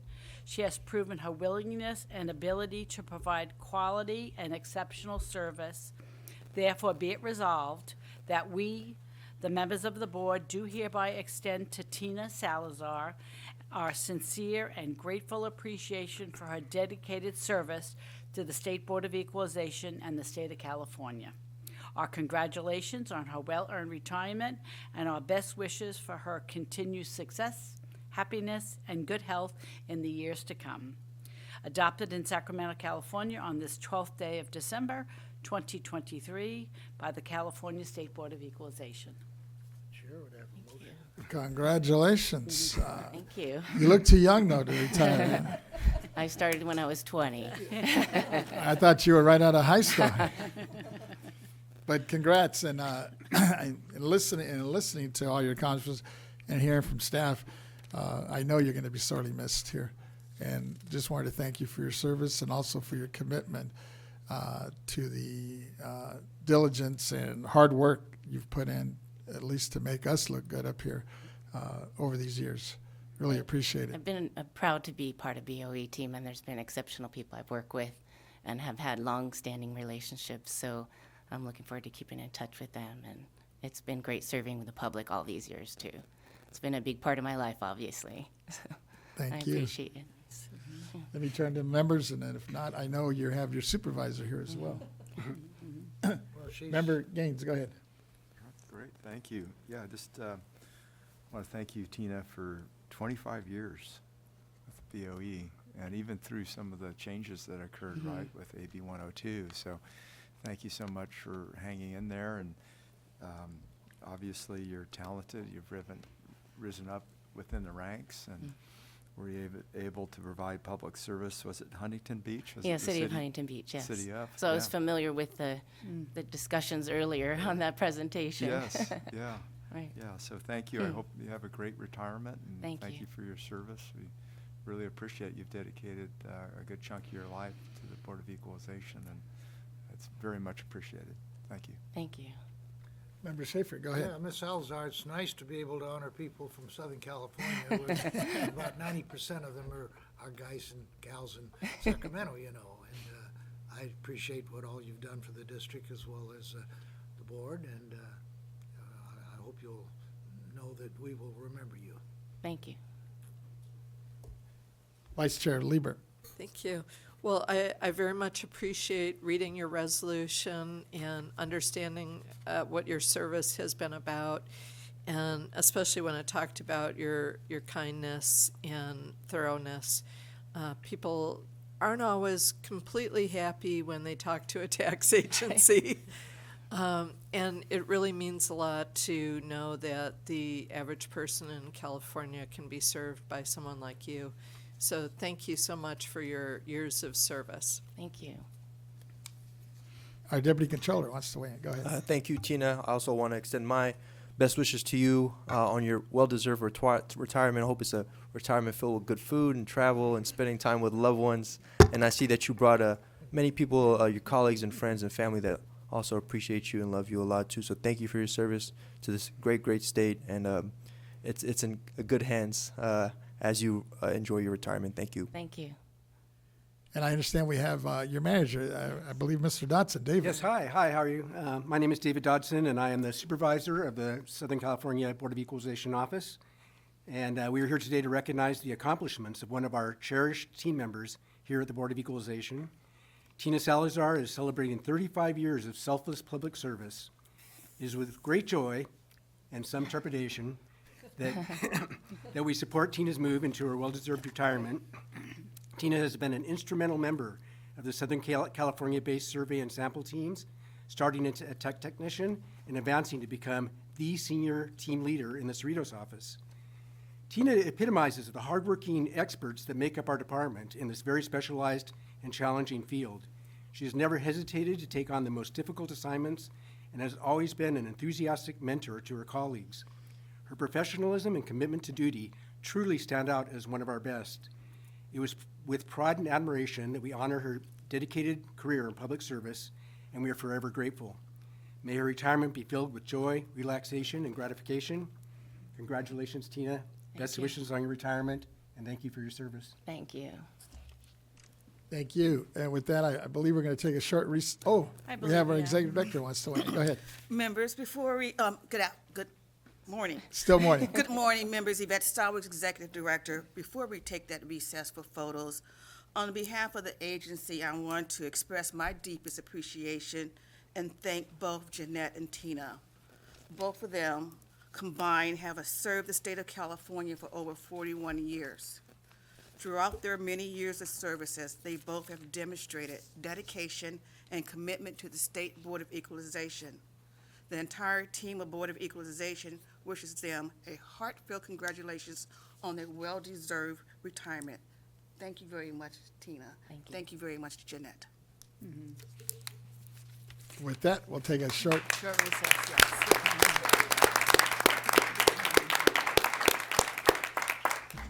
1:33, short recess. Short recess, 11:33, we'll come down for a photo op here.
Our next item on the agenda is item 8, Executive Director's Report.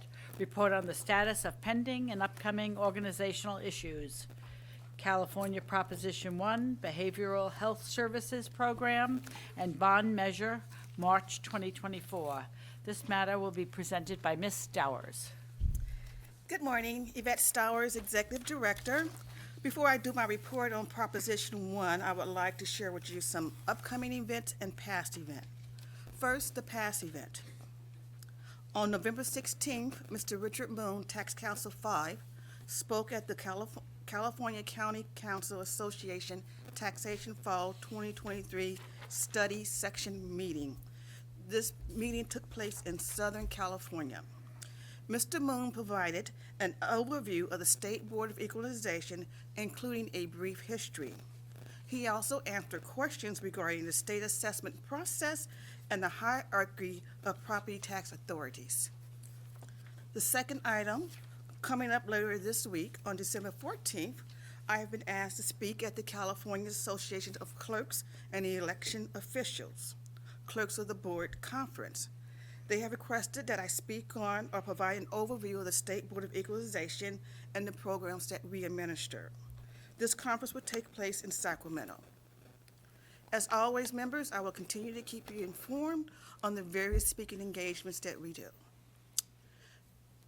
Next, members, I would like to move over and give you an update on a brief update on Proposition 1, the Behavioral Health Service Program Bond Measure, as it relates to property tax.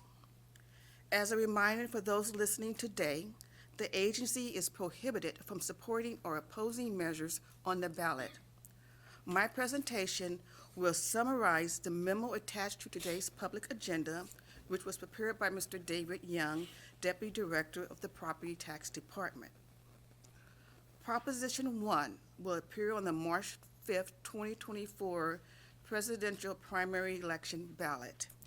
It is made up of Senate Bill 326, the Behavioral Health Service Act, and Assembly Bill 531, the Behavioral Health Infrastructure Bond Act of 2023. Senate Bill 326 amends the Mental Health Service Act, which was enacted with the approval of Proposition 63 in 2004. Prop 63 imposed an additional 1% tax on income above $1 million, and it dedicated the revenue to counties to fund mental health service programs. Provisions of SB 327 will rename the Mental Health Service Act to the Behavioral Health Service Act. It would also expand the act to include treatment for substance use disorders. It would change how county mental health plans are required to spend revenue from the 1% tax, including requiring 30% of the Behavioral Health Service Fund be allocated to housing intervention programs and increase the number of members on the Oversight Commission of the Act. Provisions of AB 531 will create the Behavioral Health Infrastructure Bond Act to authorize $6.38 billion in general obligation bonds to finance permanent supportive housing for veterans and others, as well as behavioral health treatment in residential settings for individuals experiencing homelessness or at risk of homelessness with severe behavioral health challenges. Included provisions would also allow for streamlined administrative review for capital projects funded by the bond. The monies in the fund shall be allocated as follows: $1.5 billion for permanent supportive housing for homeless veterans who have mental health or substance disorders, $922 million to fund permanent supportive housing for people experiencing or at risk of homelessness and behavioral health needs, $4.393 billion for grants for behavioral health treatment and housing eligible under the Behavioral Health Continual Infrastructure Program. It is important to note that AB 531 does not specify the type of supporting housing to be built under its provisions. Therefore, until Prop 1 is approved and implemented with guidance prescribing its rules, it's impossible to determine the specific tax effect on any supportive housing development under its provisions. However, what are some of the property tax implications for the housing fund by Prop 1? Prop 1 proposes to direct existing fund and raise new funds.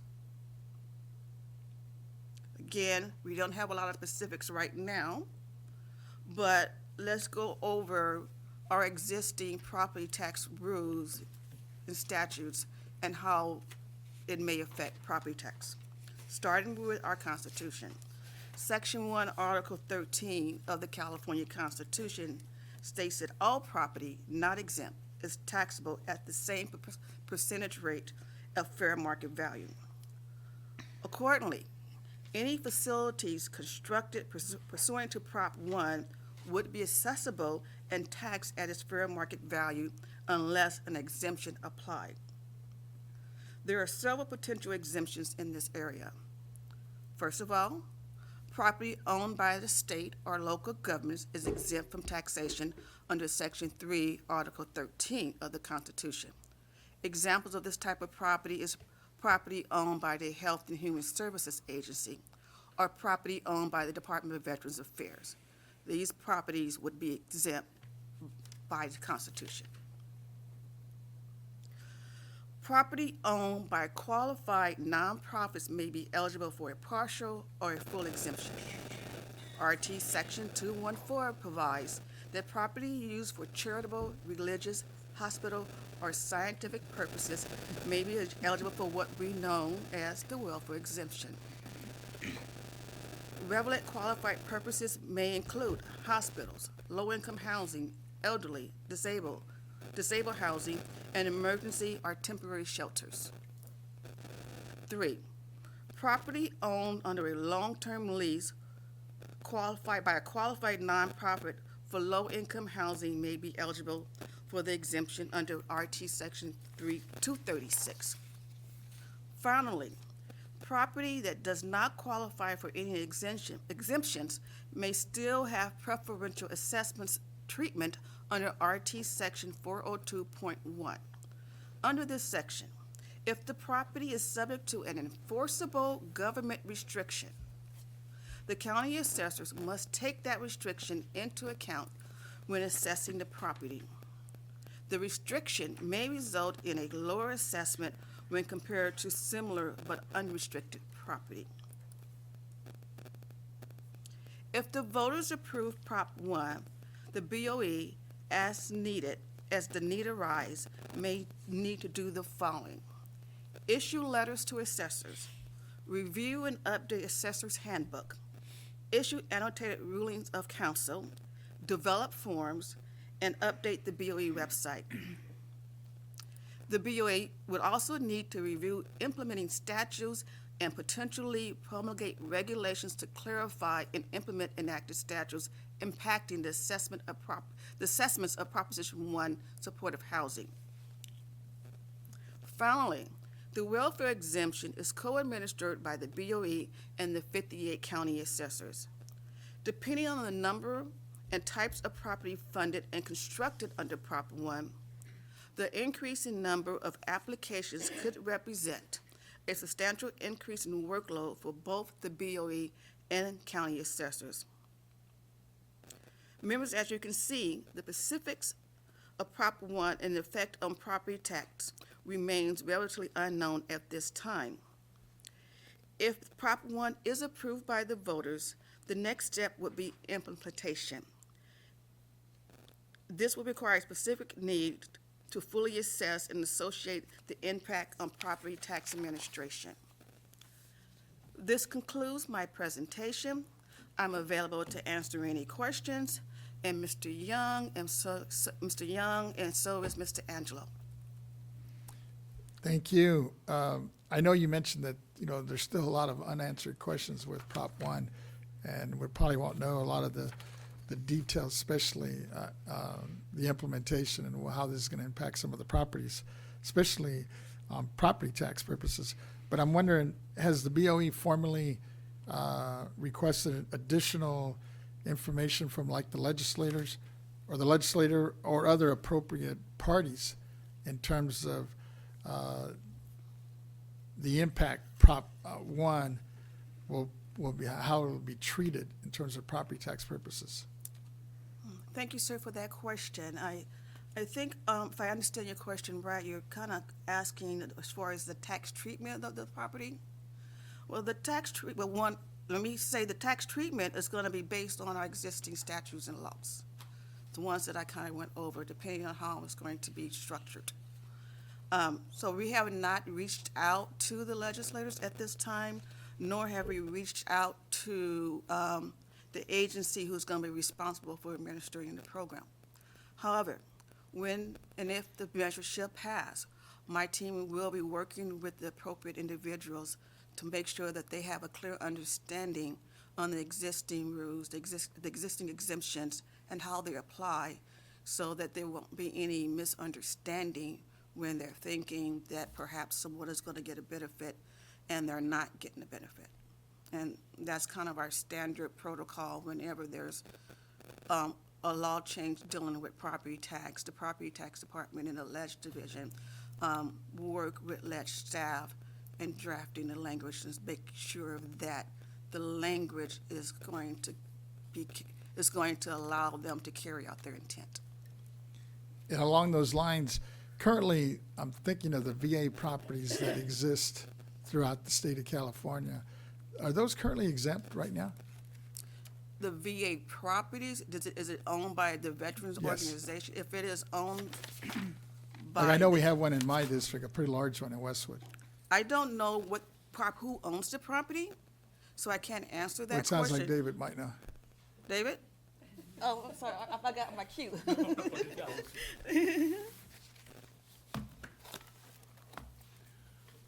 Morning, Chair Vasquez and honorable members of the board. For the record, my name is David Young, Deputy Director of the Property Tax Department.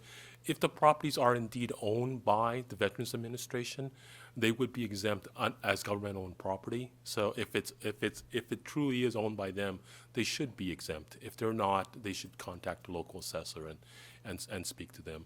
One of the things that we put in here too is much of a part of Proposition 1 actually does deal with disabled veterans and their needs. And so we've already had a discussion on disabled veterans organizations, and depending on their structure and their ownership and what exactly they're building, they may actually fit within the ambits of Revenue Taxation Code 215.1. So there may be an avenue for them too, even if they're not directly owned by the VA. That was my question, because I know there's several throughout the state, and Right. and I'm just wondering, when in your opening or in your remarks too,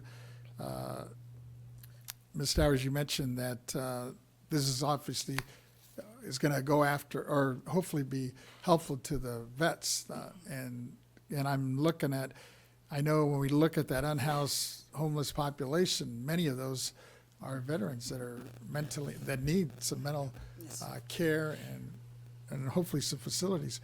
Right. So moving forward, if they're already exempt, I don't know what we could do maybe to make sure, I don't know if we can make sure, but at least put out there, I'm thinking to the legislators, that they understand that, targeting those properties will have hopefully little to none impact on our counties and cities that depend on the revenue stream from property tax, if they're using properties that are already exempt anyway. Right. They're not on the rolls.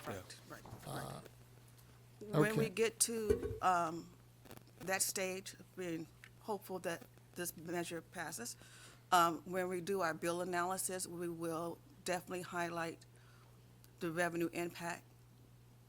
And like you said, if the property is already owned by a government entity, it's already off the roll. So it should not have a negative impact, because Right. obviously when the legislators come back, they are going to be looking at ways to fill the budget gap. We don't have an inventory. Is there like a state agency that keeps track or has track or documents the VA properties, how many that might exist throughout the state of California? There may be some information on their own website, but as each individual counties, it may be on their roll. I don't know if it's a searchable function for them to pull up what is owned by a VA and what is not. So it will depend on the county. But On the county. Yeah, I'm sure that on a federal level, the VA probably has a full listing of all their assets and throughout the nation. Any other? Oh, yes, Deputy Controller, go ahead. Thank you, Mr. Chairman. I just want to thank you, Executive Director Stowers, as this moves along and is gaining momentum. We're right around the corner to March. I just appreciate the board having this in their purview and ready to mobilize if and once this is passed. It seems like you have a kind of a plan of action if that is. So just really appreciate that and really looking forward to what's to come. I understand too it's about 10,000 new beds they're calling for. So just really interested to see how this all plays out, and of course how the property taxes and just property in general is affected by this. So thank you. Of course. Member Gaines, go ahead. Yeah, thank you for the presentation. Very much appreciated. And would there be extra staff needed? That's a very good question, sir. As we move forward and we look at it, it's a possibility, and I will be prepared to go down to Department of Finance and ask for more staffing. When we go to the bill analysis, we will definitely identify if there's a resource need for us, and hopefully we'll be able to do it through emergency, since this would be a new statute, a new law.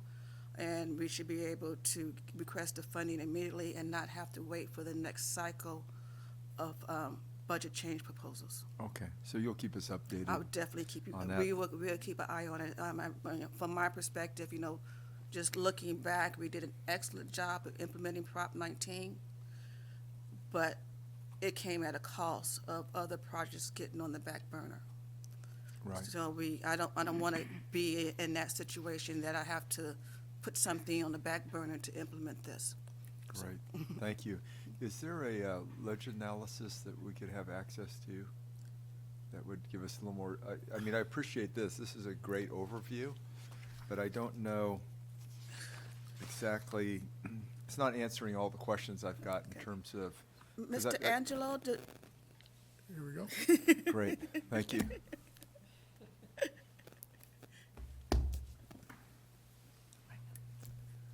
Got more questions in terms of if it passes, how does it function? So Right. If you have someone who's homeless that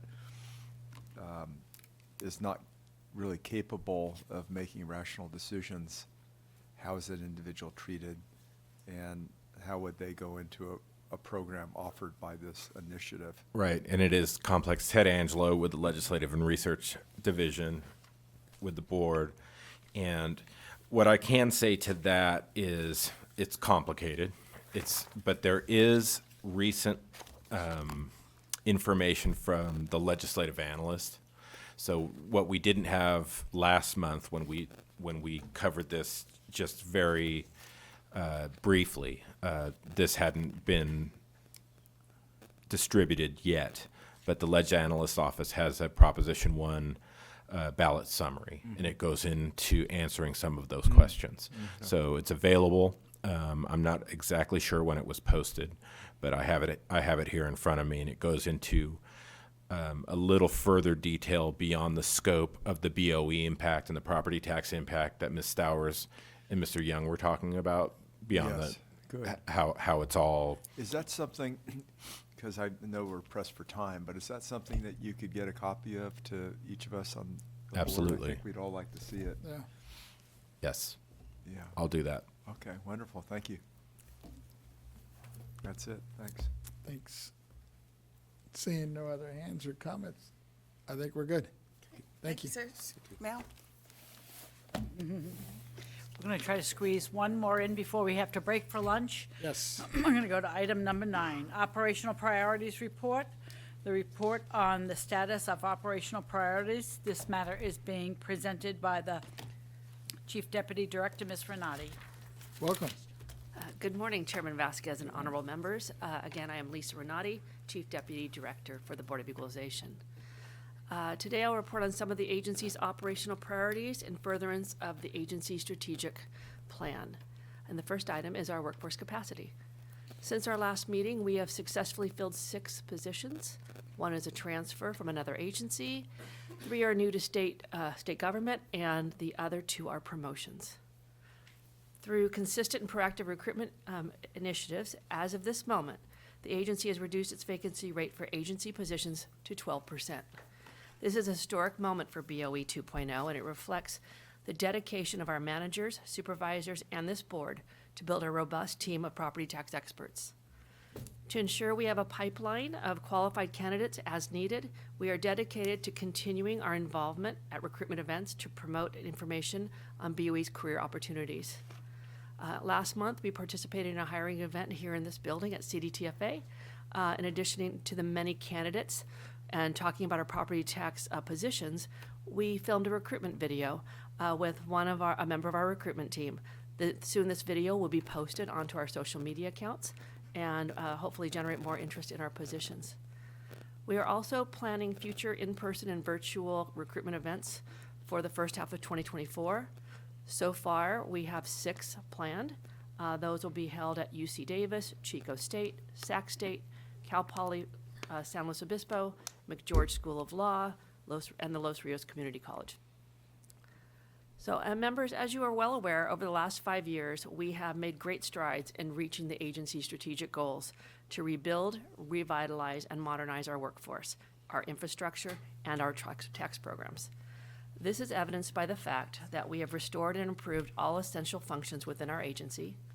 We have successfully reorganized our property tax department from 2 divisions to 3. We have built a high-functioning management and supervisory team that works together to set goals and implement plans to achieve our objectives. And we have developed and implemented proven recruitment methods and career development plans to attract and retain a diverse workforce. As a result, since July 2020, we have processed 140 hiring packages, 89 for employees new to the BoE, and 57 for promotions. And as mentioned, we have reduced our vacancy rate to 12%. Very excited about that. I'm going to keep mentioning it. We are actively implementing our succession plans to ensure we are the continuity of knowledge and mitigate the risk related to the retirement of experienced tax professionals, like we noticed today. We're trying to make sure that we have succession planning so that we can mitigate those difficulties when you lose someone so experienced. And we've also embarked on a technology project to modernize our state-assessed board role with the ambition of potentially expanding the system to all BoE divisions. Due to these strategic efforts, we are optimally positioned to navigate the challenges of today and the opportunities of tomorrow.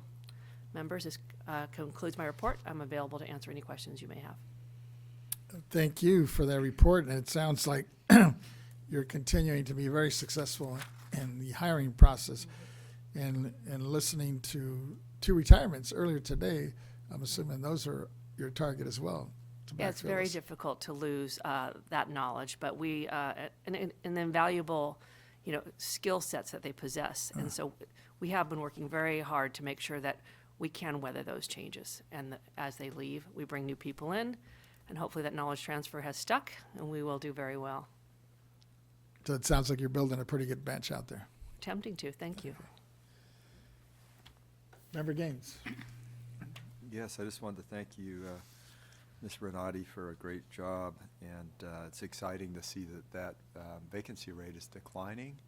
I think you said it declined by a percentage point from our last report, and Correct. it's below the state average too. We are. Yeah, so that's hopefully we'll stay. good news. We'll try to. Yeah. And you're recruiting from outside, and you're also promoting within, so it seems very healthy, and I'm encouraged by that. So thank you. Thank you. Oh, our executive director wants to weigh in. Go ahead. Good afternoon. I'm so sorry. I was rushing. I forgot something very important to say. Oh, sure. Thank you, if I may.